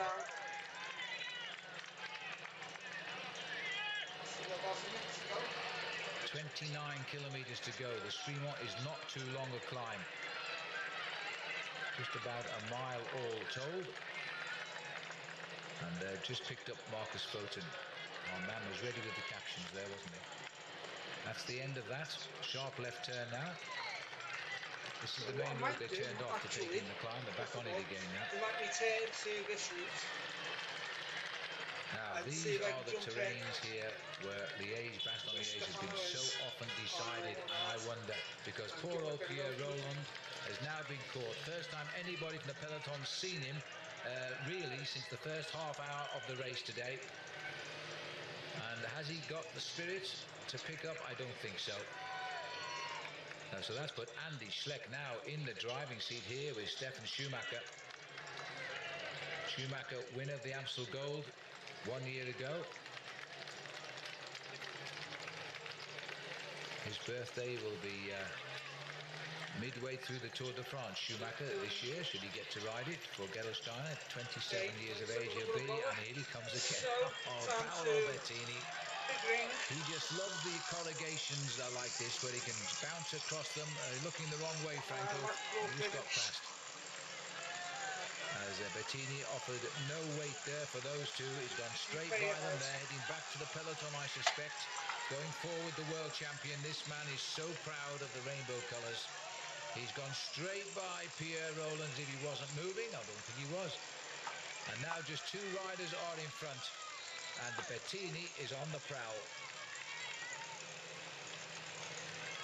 It's such a typical move here by this strong man. He won Liège-Bastogne-Liège in 2000. He won it for the second time in 2002. And he's always had good results here.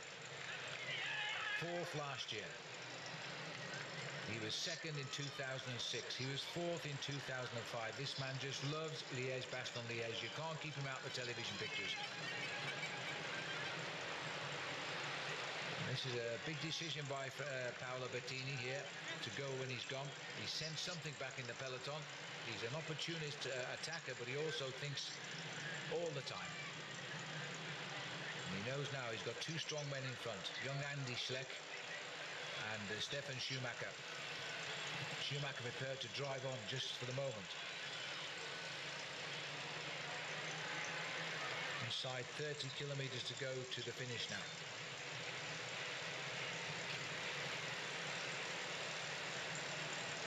He'll be 23, Andy Schleck, and that's all in June this year.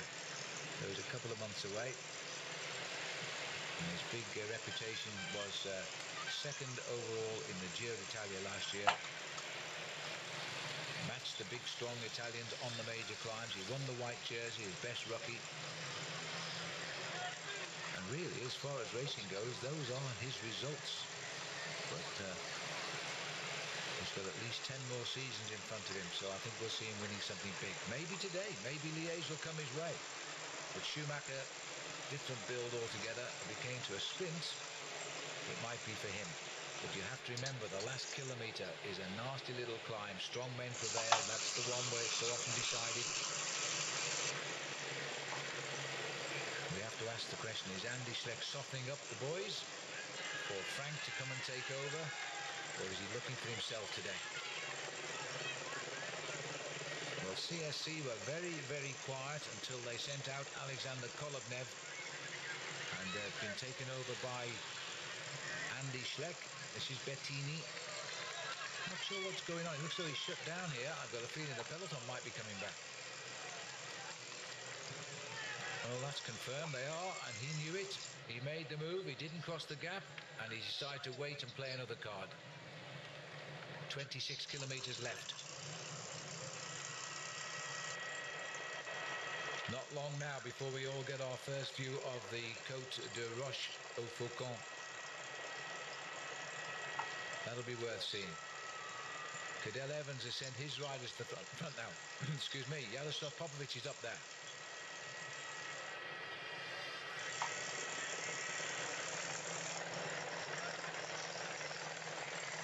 Well, just when they thought they got this race under control, they've allowed too many individual strongmen to get away from the peloton, so they're completely under pressure once again.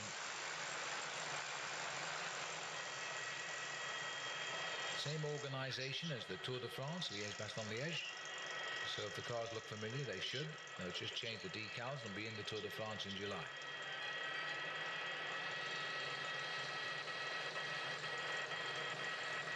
when we see all of the Silence Lotto riders on the front here. For years they've never had a rider to chase the overall victory of the Tour de France or any big stage race for that matter, but now they have, with Cadel Evans, as witnessed last year when he got second behind Alberto Contador, who won't be in the Tour de France this year. And this is a big about face by the organisation. These two are working well together. New leaders on the road, 25 kilometres from the finish. 2 official climbs plus the finishing climb to come.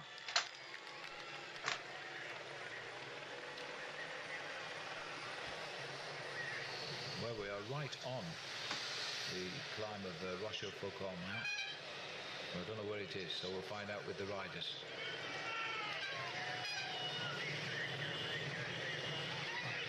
I wouldn't think Liège was just over the hill. We are still way out in the country. That was the 25 kilometres to go signs for the riders.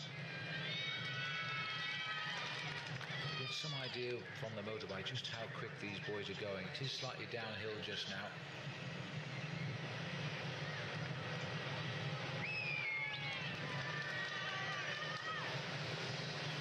We must be about to start this climb because according to the mileage charts here, the climb itself is just 1.5 kilometres long.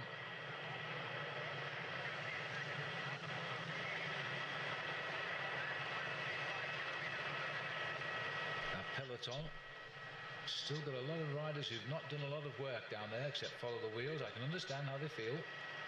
But now they're going to have to come and start the chase. It looks as though Schlecks here has really opened the throttle. He's hurting Schumacher, who's laid back off his back wheel on this very fast descent. What goes down must go up, and it will go up very steeply shortly.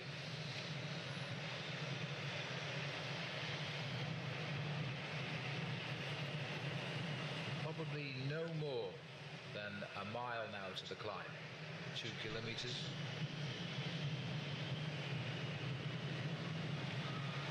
This is the 94th running of Liège-Bastogne-Liège being enacted in these beautiful lanes. Not even a spectator here. Nice and peaceful, isn't it? There's Andy Schlecks here, tries to show brother Frank he's not a bad rider himself. They're the best of friends, as brothers should be, but they're both coming to the Tour de France together this year. That could make for a very strong team for CSC. Frank just takes a quick breather behind Schumacher. Back up front now. The gap is just 21 seconds. 2 riders, but 2 good teams here will not be contributing to the chase now. And CSC have a number of choices to make. Should they bring back this group of 2? Gerolstein at 2 with David Rebellin taking the pressure off David Rebellin just now, while Schumacher makes his play. And we've also got Fabian Beckmann back there too, so they've got 2 more strong cards if necessary. Rebellin is a man of the Ardennes, if ever there was one. He did the treble 2004. Flesh Wallon and the big classics here, including Liège and the Amstel Gold Race. Different order in those days. The Amstel Gold Race used to end the classic season. Now it's the Liège-Bastogne-Liège. There's the River Maas. Whistles are blowing. Direction is changing. Ominous, I would say. We're about to start the climb somewhere here. Onto the main road. 21 kilometres to go. 20 seconds the gap. We're heading to the Roche, or the Rock.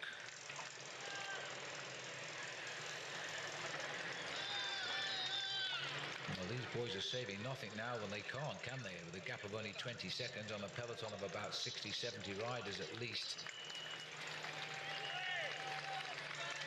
Now we'll just see just how strong. There's the peloton, top of our picture. They're coming to make that left turn over the river. Another one of these beautiful towns here. Okay, so It would seem that Just peeping out I can no behind longer the see the houses. people I was racing with. Can't tell from the helicopter who's doing the chasing, but I suspect it is Silence But there Lotto. are other riders on the street at the moment as well. Now this will be the start of the climb, as far as I know.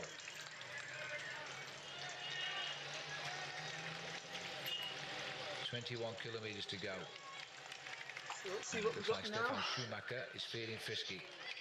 Oh, so somebody else Peli here. Rosa. Right, it's going to catch up to Peli Rosa. And then Well, this is a bet. It could loose. well be Cadell Evans has launched an attack So that's here. my goal. When he gets to the front of the street.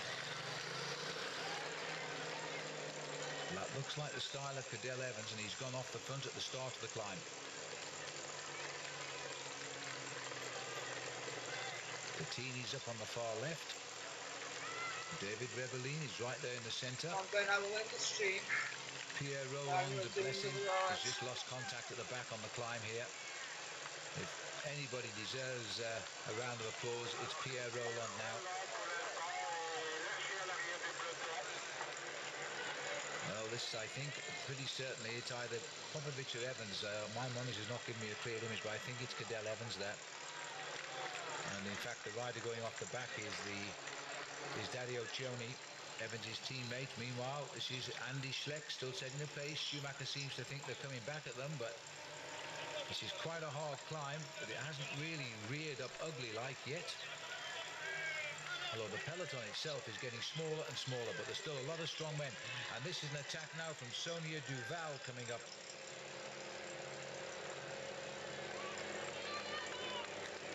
Well, let's see who this is, because again, it's Sonia Duval who've launched quite a strong move.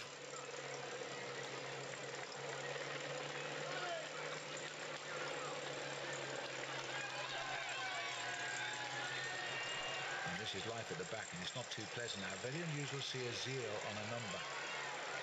But the rider's slipping off the back there. I think it was actually 76. It'd be Joseph Jouffe, who's just dropped off. And now, unfortunately, we're seeing the demise here of Stefan Schumacher as the race gets very, very difficult just at this point. Look how narrow the road has become. It's got little ditches on the either side of it, and Schumacher looks as though he can't handle Andy Schleck. Schleck is going for gold here at 20 kilometers to go.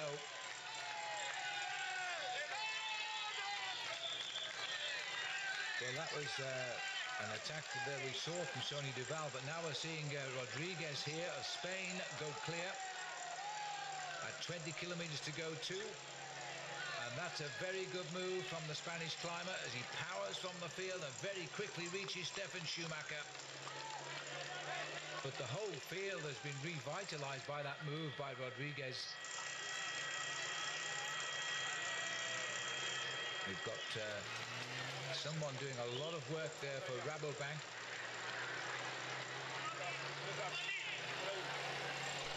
The flag of Luxembourg waved in the face of Andy Schleck. A little bit of cracking here by Denis Menchov. That's a bit of a surprise. Denis Menchov will go to the Tour de France among the favourites. There's a little bit of way to go for his top form. This is turning out to be a very, very hard climb indeed. So the riders were right. The surface is good, but it is quite steep. Look at the valley below now, and Schleck is being joined by the ever-aggressive Rodriguez. And guess who he's bringing up? He's bringing brother Frank. That's amazing. So Frank was waiting for someone to counter his brother's move and go along as the passenger. Not much of a gain over the field, though. And that looks like it might well be David Rebellin, who's hooked up at the back. You can't keep that man out of the Ardennes. So we've got both Schlecks up here now.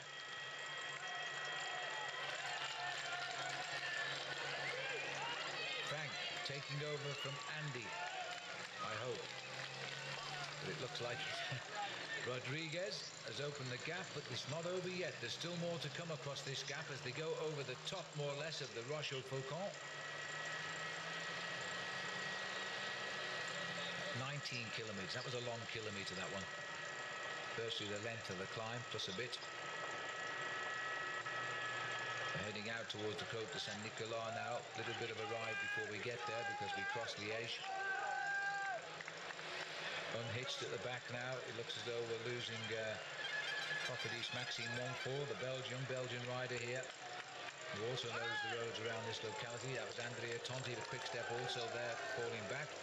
Meanwhile, it's the Schleck boys driving on the front now. I should give them different coloured crash helmets or something.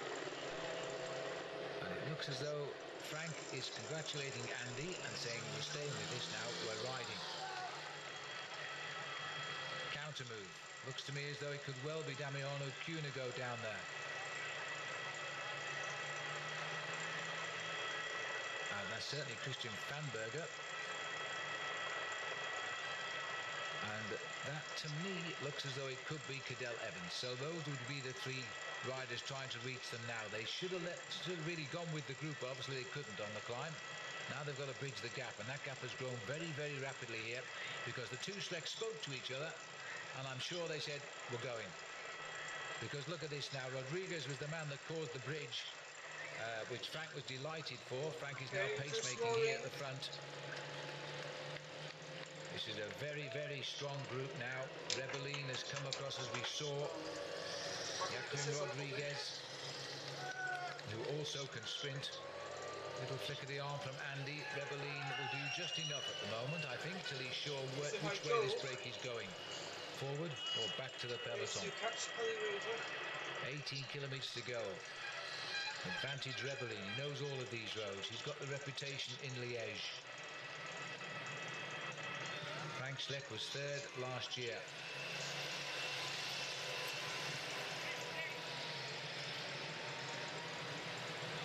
Well, this is a very, very select group of top bike riders now. They've certainly waited a long time today to show their real colours. But boxing gloves are on now. Champion of Spain, Rodriguez here. And in fact, that's Alejandro Valverde, number 11. Sometimes from a distance, those Silence Lotto colours and Case de Pan look exactly alike, but Valverde, former winner, is right there. And there's no Cadel Evans. So that was the move by Rodriguez to bring his captain up to these riders here and form the break. It's a very solid break now with the Schlecks, Valverde, Rebellin, Rodriguez. CSC have two possible cards. Case de Pan have got two cards. This is the chase group. Oh, we were right. Evans is in it. Fanberger, Cunego. And Christian Fanberger again showing us he's a developing rider for Team Barlow World, who were a bit of a revelation last year. A wildcard entry into the Tour de France, came out with Robbie Hunter winning a stage and getting second in the points competition. King of the Mountains in Mauricio Solar, and a stage win for him as well. So there'll be no prizes for guessing they'll be back in the Tour de France this year. But of course there'll be a marked team now.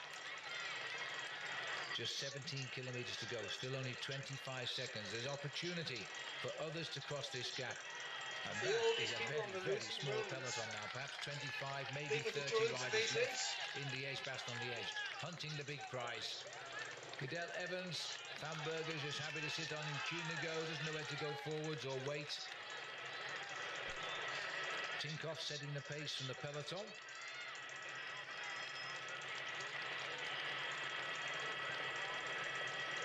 That's Nibali in second place for Liquigas. We've also got Bettini on his wheel. Not too sure who the Tinkoff rider is. Kirienka, perhaps, the Belarus rider.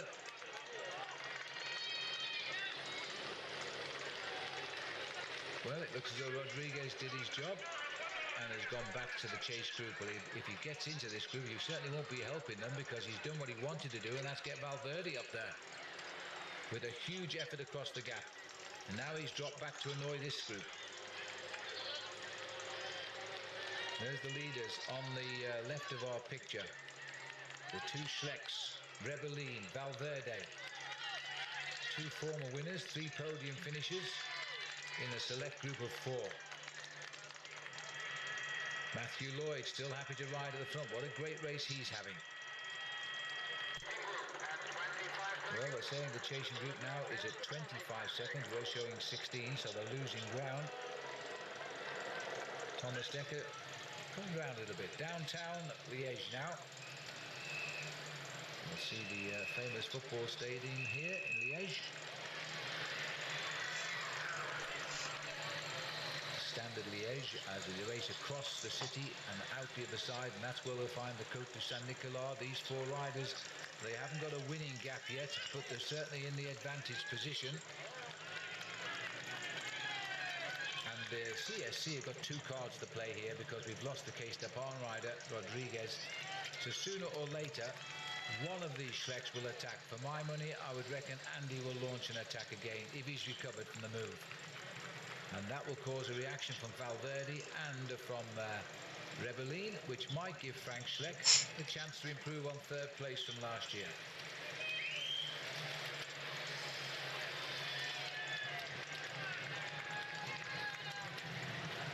No too much action coming from behind.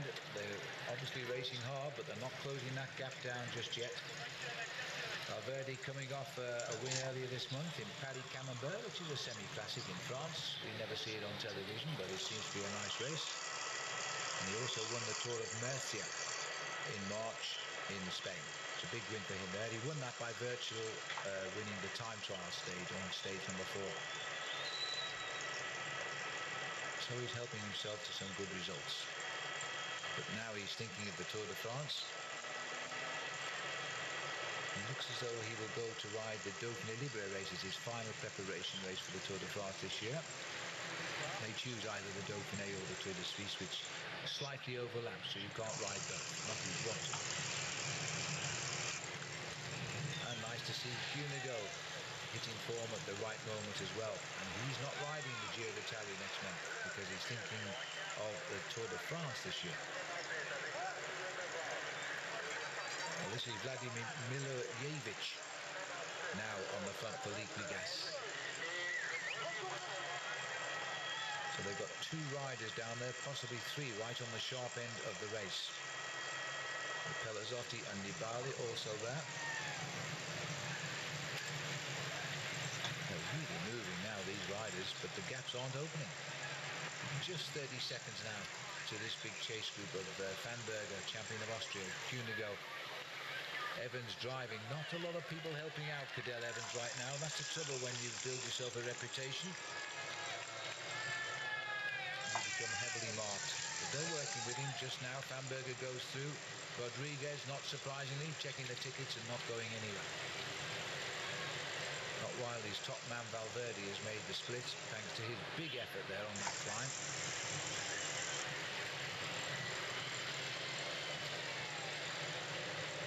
I must say the Spanish champions jersey is one of the most colourful jerseys in the pro peloton. Always nice to see, easy to pick out.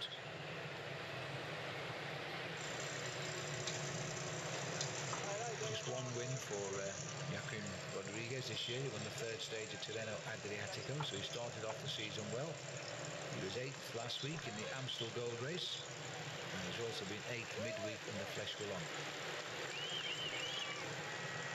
Well, currently he's riding about 8th in Liège-Bastogne-Liège, come to think of it, with these four guys up front. 12 kilometres, 7 miles, 2 small climbs left, one officially. 31 seconds is the gap. It's holding. This is Frank at the back just for the moment. Knows the way in now, does Frank. He was 3rd last year. Danilo De Luca not here to defend, so we'll see.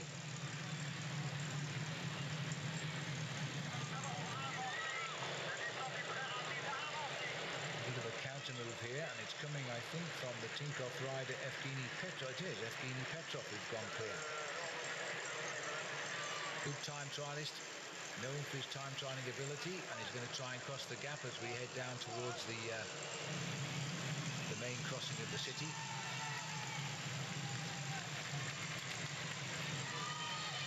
11 kilometres to go. These boys are beginning to think here now how to win this race.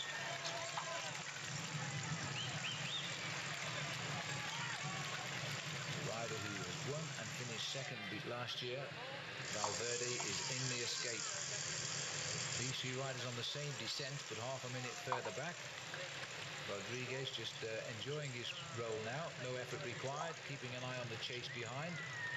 We haven't got a time check on the chase behind, but they can't be very far back there. Stand the Liège Football Club. As we run past the stadium, then you know it's not far to the finish once we're over the river. Rebelline, he's going to have to work out what to do with these riders now. CSC surely have got the aces at 10 kilometers to go. You see, the gaps are being opened here occasionally because the Schlecks are trying to work out something for themselves. Andy is currently here at the back, and is he going to go for it up the inside? He is. This is the weekend, and it had to be Andy to do it, I think. Coming, he's now going to look at everybody else and shut down. Well, that had to come. It's a perfect tactic, and Team CSC have got 2 cards. When you've got 2 men in 4, you expect to deliver the winner at the end of the day. But you're leaving 2 quality bike riders here in Valverde and Rebelline. They're left to work together for the moment. 2 former winners now having to chase on Andy Schleck, who's never won this race before. Not absolutely sure. It might even be the first time he's ridden the Liège-Bastogne-Liège.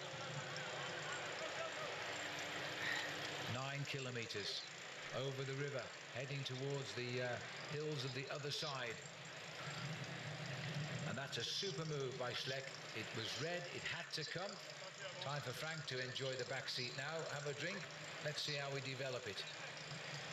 And the gap going up over the Cadell Evans group at 43 seconds. I don't think they're going to come over. This might well be the winning move right now. And really, it was formulated by that terrific attack by Joaquim Rodriguez to get Valverde and co across. Andy Schleck, the lone figure now. Little bit of a flat as we race round the back doubles here. We're in an area which is basically sort of Italian town here around this area. You'll see the Italian flags as we race towards the finish. Little Italy. And they've got 1 Italian to cheer. 2 from Luxembourg and a great rider from Spain.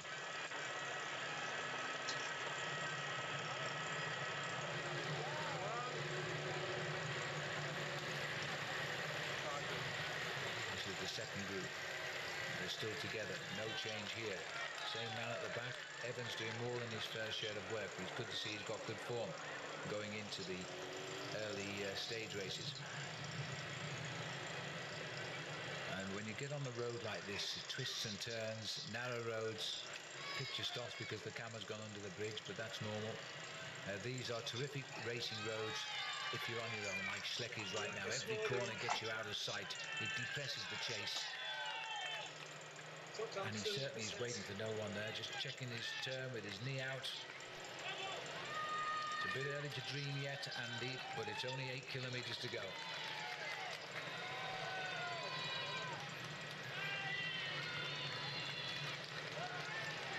Chopping off those corners, he's trying to find the shortest way to the finishing line. There's the Italian flag, they never let you down.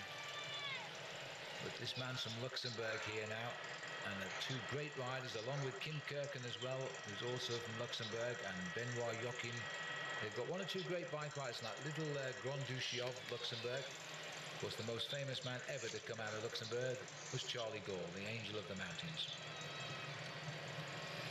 Sadly no longer with us. At 7 kilometers to go. Andy Schleck. He's hurting this. His earlier breakaway, I think he's feeling that now. It's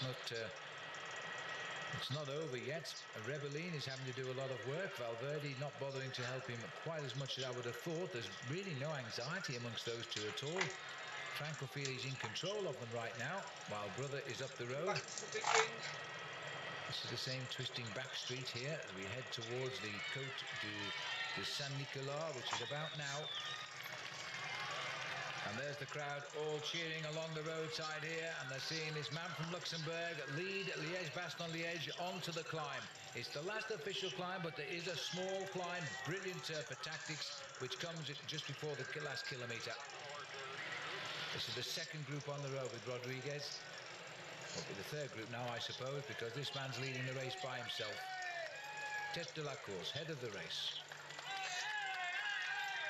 7 kilometers. It's not far.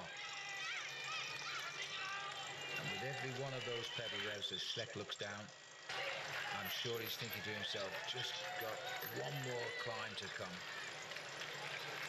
We're helping him. We're taking a kilometre off. We're down to 6. He's looking over. The legs are probably screaming with pain. And I would think he probably will see the chase here, because there they are, the same straight up the San Nicolas. Oh dear, and there he is up there. So they're right on him here. That hasn't really got away at all. And it's Rebellin who has done all this, because I don't think Valverde's helped out. Remember, Valverde's one of those rare climbers who can sprint and time trial. That's why he'll go into the Tour de France as possibly joint favourite, or certainly second favourite to Cadel Evans this year. And it looks as though his form is now coming back good. Well, it looks as though it's all going to be down to Frank if they hold back Andy. Now, will Frank try to go alone? If he does, he'll destroy Andy.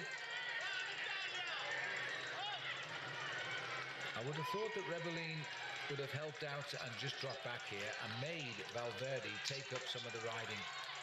Because surely, if it goes like this, he's carrying one of these two at the back to victory. It's all Rebellin as he drags them up. He's almost at home here in Little Italy. They'll be shouting his name, bet on it. But here comes Frank, and it had to come as they catch Andy. Frank delivers the blow. But look at the strength of Rebellin. He didn't even take a second beat. He was right onto Frank. He must have known that's what would happen. Well, he's destroyed as we thought. Poor old Andy. Can he hang on for fourth? That's up to him now. But Frank here is looking for the win. But you know, I think this was a big effort by Frank Schleck, and it has not dislodged the other two. How long can he keep this attack up? It was all pre-planned, but he hasn't opened up anything. In fact, that attack has not worked. He may as well ease back, because now he looks to see what's happened, and they're there, so he's eased back now. Easy for me. Well, I think that was Frank Schleck's best shot, and it didn't take him anywhere. David Rebellin, absolutely superb.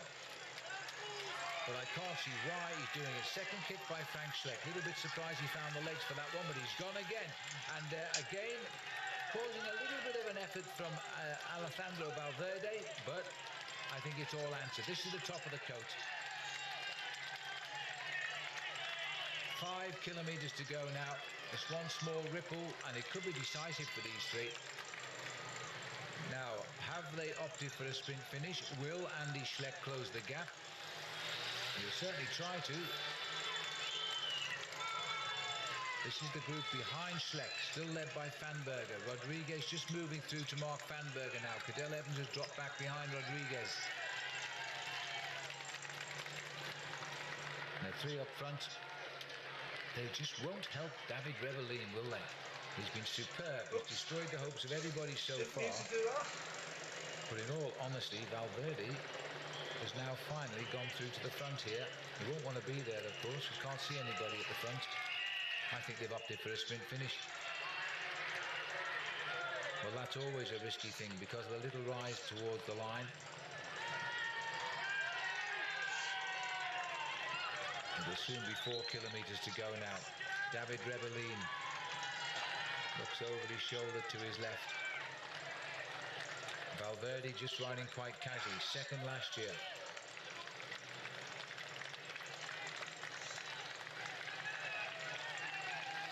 Winner the year before, taking a good look into the eyes of David Rebellin there. Rebellin, it might be a trick of the cameras, looks a little bit heavy to me this year, but he's certainly riding well.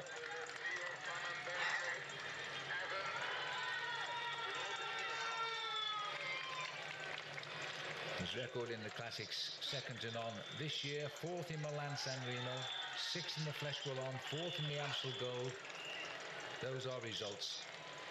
And he's gone again. But he's given away an awful lot of energy today. He won Flèche Wallonne last year, 5th in this event, 2nd in the Amstel Gold. You can't hold him back. 4 kilometres to go. Evans has found his second wind here. Oh, Alejandro Valverde has also found his legs now. He's prepared to drive here. He's eliminated at least one of them with Andy Schleck. Don't know where poor Andy's gone now. It looks as though he's at 26 seconds. Here he is. But if there's any finessing, then Andy will get back into that group. And there could well be as we get up towards the finishing line, because the three of them now seem pretty well balanced. Frank Schleck after two good attacks, but it didn't do the job. He may have opted for a sprint.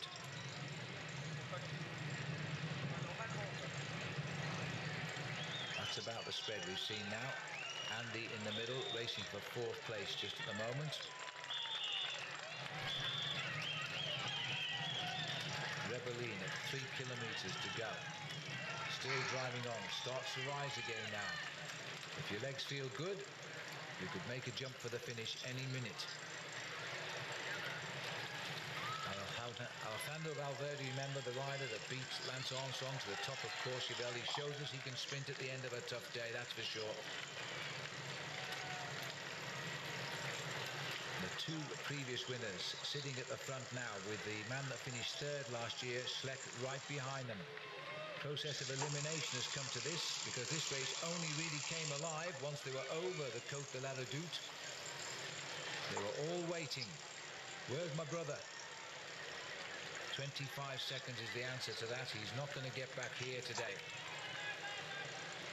It'll shortly be 2 kilometers to go. Slight downhill. You've still got the rise to come.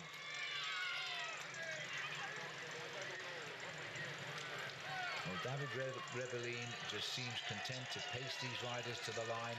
For me, he's committing suicide, but maybe he's stronger than we know. He certainly answered that move by Frank Schleck with ease. 3 kilometers now for the three chasers behind Andy. Time has gone for them. They're a minute and 11 back.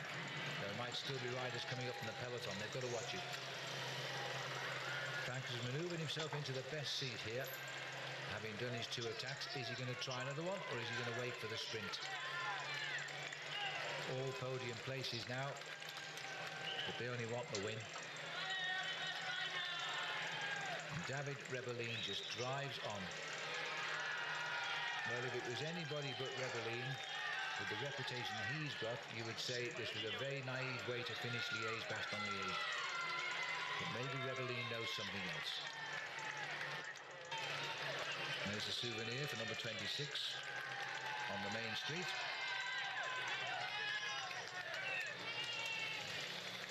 It's like a track finish, isn't it? I mean, Valverde's looking around. He's never resting. He's just making sure he doesn't trust Frank Schleck one iota here. He's expecting him. He's got him boxed in nicely now behind Rebellin.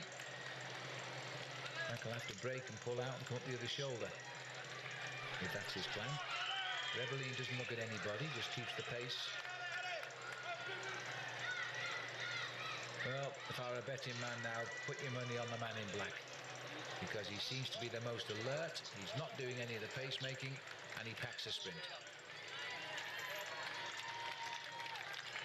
And there is the last kilometre, and immediately Valverde goes right alongside the shoulder. This is a horrible drag now. It is possible to get clear on here, but to me, these boys have opted for a sprint. And that surely is going to hand the race to Alejandro Valverde. He's got both them pinned over, and they're slowing down a little bit. Here comes Andy Schleck now. If they do slow down, Andy will close. The worried look on the face of David Rebellin, the rather contented look on the face of Valverde, as if he's licking his lips there, waiting for the moment. Now, Frank Schleck here is causing him to look the other way, and he's gone back again. Can't find it. Where are you? So Schleck is going to come from the back. He's going to open the sprint here, almost certainly. There must be around 500 metres here. We've got a left turn into the main street to see the finishing line, but they'll be gone by then. Schleck is waiting as long as he feels he can here, but I think a longer sprint will give him more chance than a short sprint, because Valverde is quite explosive. David Rebellin isn't a sprinter, but he is a very, very strong rider. And they've made light work of this climb because they haven't raced it. Can't see any meterage to go on the boards at all. There's the top of the climb, and then we turn into the finishing line, which comes very quickly. 500 meters. Still no move.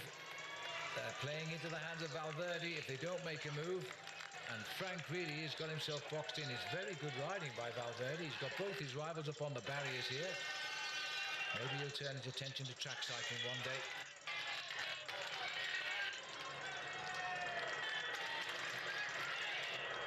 And Valverde knows now it is most certainly going to be a sprint finish, but who is going to start it? Rebellin has led all the way, but he hasn't used a lot of energy on the way up the hill. Frank's got to go first. He's moved into position now. Valverde's spotted it. He'll wait for Valverde to look away next time and jump. I'm sure of that, because now they can see the finishing line here. And they're almost coming up to the line, but it's Valverde who's gone. Frank Schlecks never made the move. And right behind him, Rebellin has got the strength to hold on, but he'll never get over the top of Alejandro Valverde, who wins Liège-Bastogne-Liège for the second time in 3 years. And he was second last year as well. That's a big result for Alejandro Valverde. And then it's going to be Andy Schleck who will hang on here for fourth place. A great result for the younger of the two brothers. Just a careful look over his shoulder to make sure nobody's creeping up from the third chase group as Andy Schleck comes home in fourth. And it looks as though Christian Vanberger has slipped away there and he's going to get fifth if he can hang on. That's a great result for Christian Vanberger, the champion of Austria, as he also comes up to the line. And he'll beat and that is actually a finish there by somebody, and it must be Thomas Dekker, who's come home in sixth. He must have reached them on the climb.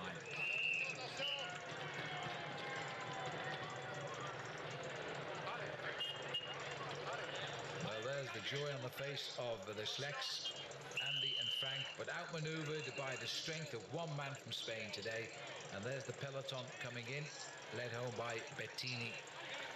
What's left of it, that is.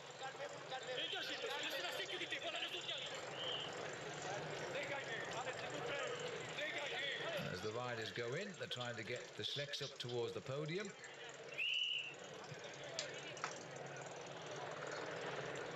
And the field's still coming in, well split up on that last climb today. But nonetheless, it was a very, very good finale today, and a great winner there in Alejandro Valverde. The Schlecks did everything right, but they didn't have it in the end in their body.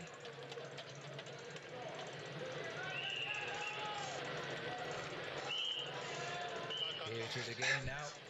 So much appeared to be recovery, going right? to open up the sprint, but he could never get out of that box he put himself into. And then Valverde himself took it on once he saw the finishing line. Tremendously strong man. Great time trial rider, great climber, and as we always knew, a very, very strong sprinter when conditions are perfect.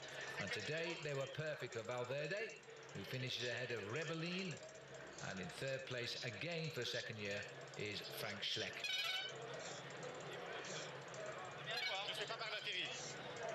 Je sais pas par là, Thierry. Je sais pas là, Thierry. Oui. Où est le vainqueur? Je suis à côté. Voilà, il est ici. Voilà. C'est le 11. Voilà. Voilà. All right, well, while Valverde goes and gets ready for that podium, let's have a look at the result. 6 3/4 hours, the length of the race today in beautiful spring-like conditions. Valverde immensely strong, finishing ahead of David Rebellin, who's been there before, in second. Frank Schleck in third place for the second year. Brother Andy this time showed great skills, but didn't have quite the strength. He finished in fourth. An excellent result for Christian Vanberger, the champion of Austria, and particularly for his team Barlow World from South Africa. And Thomas Dekker there in the sixth place finish. He rode well at last this year, so let's hope he's going to have a good season. Just have a look once again at the finish here from the helicopter. It was a clear win, wasn't it? There was nobody ever going to come back to Alejandro Valverde once that sprint started today. Once you're that little rise and you're first around that corner, that's usually the way you get across the finishing line. So now I think we can get down to the podium and see Valverde. And there he is, saluting the crowd, and I think feeling very proud of his performance today, Alejandro Valverde. He was strong. He'll go and thank his teammate and champion of Spain, no doubt about that, Joaquin Rodriguez today, for getting him across that gap at the crucial moment of the race when Cadel Evans missed that move. Otherwise it might have been yet another story. But the top three, Valverde on the left there, David Rebellin, and on the right is Frank Schleck for Team CSC. I hope you've enjoyed this look at the 94th running of Liège-Bastogne-Liège. The classic season is now behind us, but you bet your life there's plenty more action to come here on World Cycling Production videos. Until the next time, though, I'm Phil Liggett saying I'll see you again. Look forward to a great continuation of the 2008 season. See you soon. Bye.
Okay, so I'm going to start slowing down a bit now, just to finish off this recovery.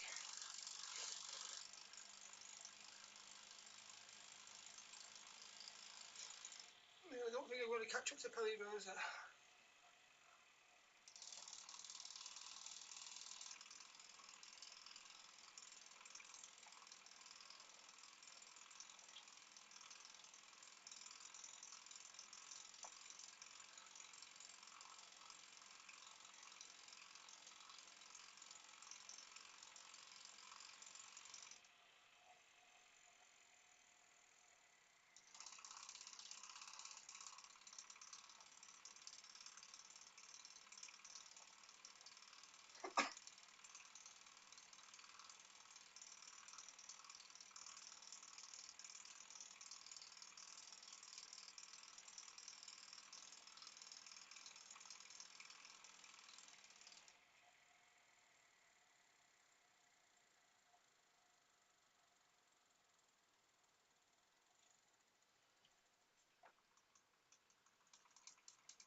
Yeah, just going to drop back now, take things a bit easy for another minute or so, and then we're going to finish this ride.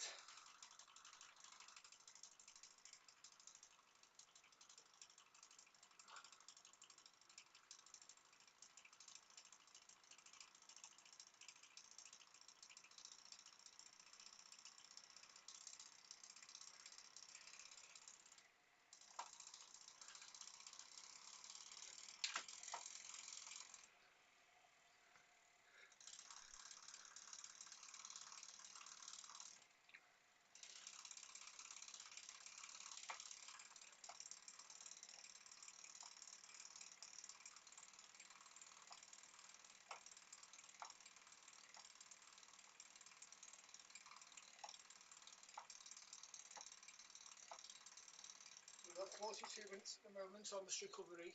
So we take it to 45 minutes and then I'll quit. And we'll do another route.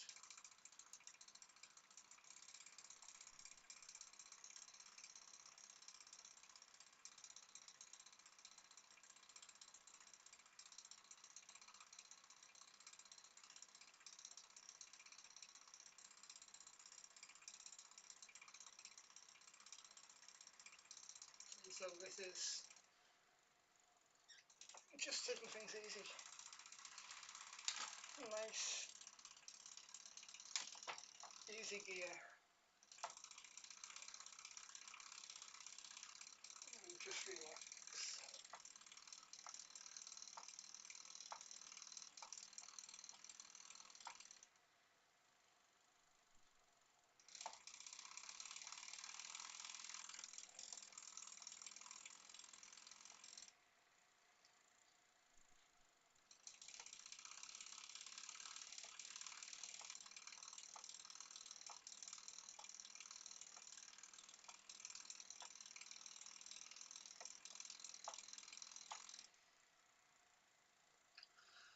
So I think what I'm going to do next is I'm going to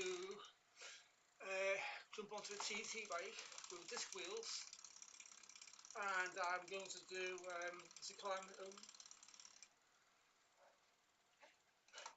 which should give me a nice fast descent. So I forget the name of the route itself at the moment, but I'll know what the route is when I search on Rouvy, if that makes sense. So I know which is the correct route, but I can't remember the name of it.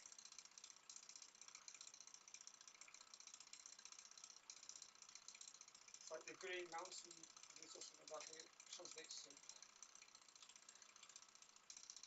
the general something. I'll know what it is when I see it anyway. But yes, well, about 35 seconds, I am going to end this ride. Let's just get to the top of this bit of a hill first of all, and at least I will be coasting when I jump off the bike. 20 seconds to go.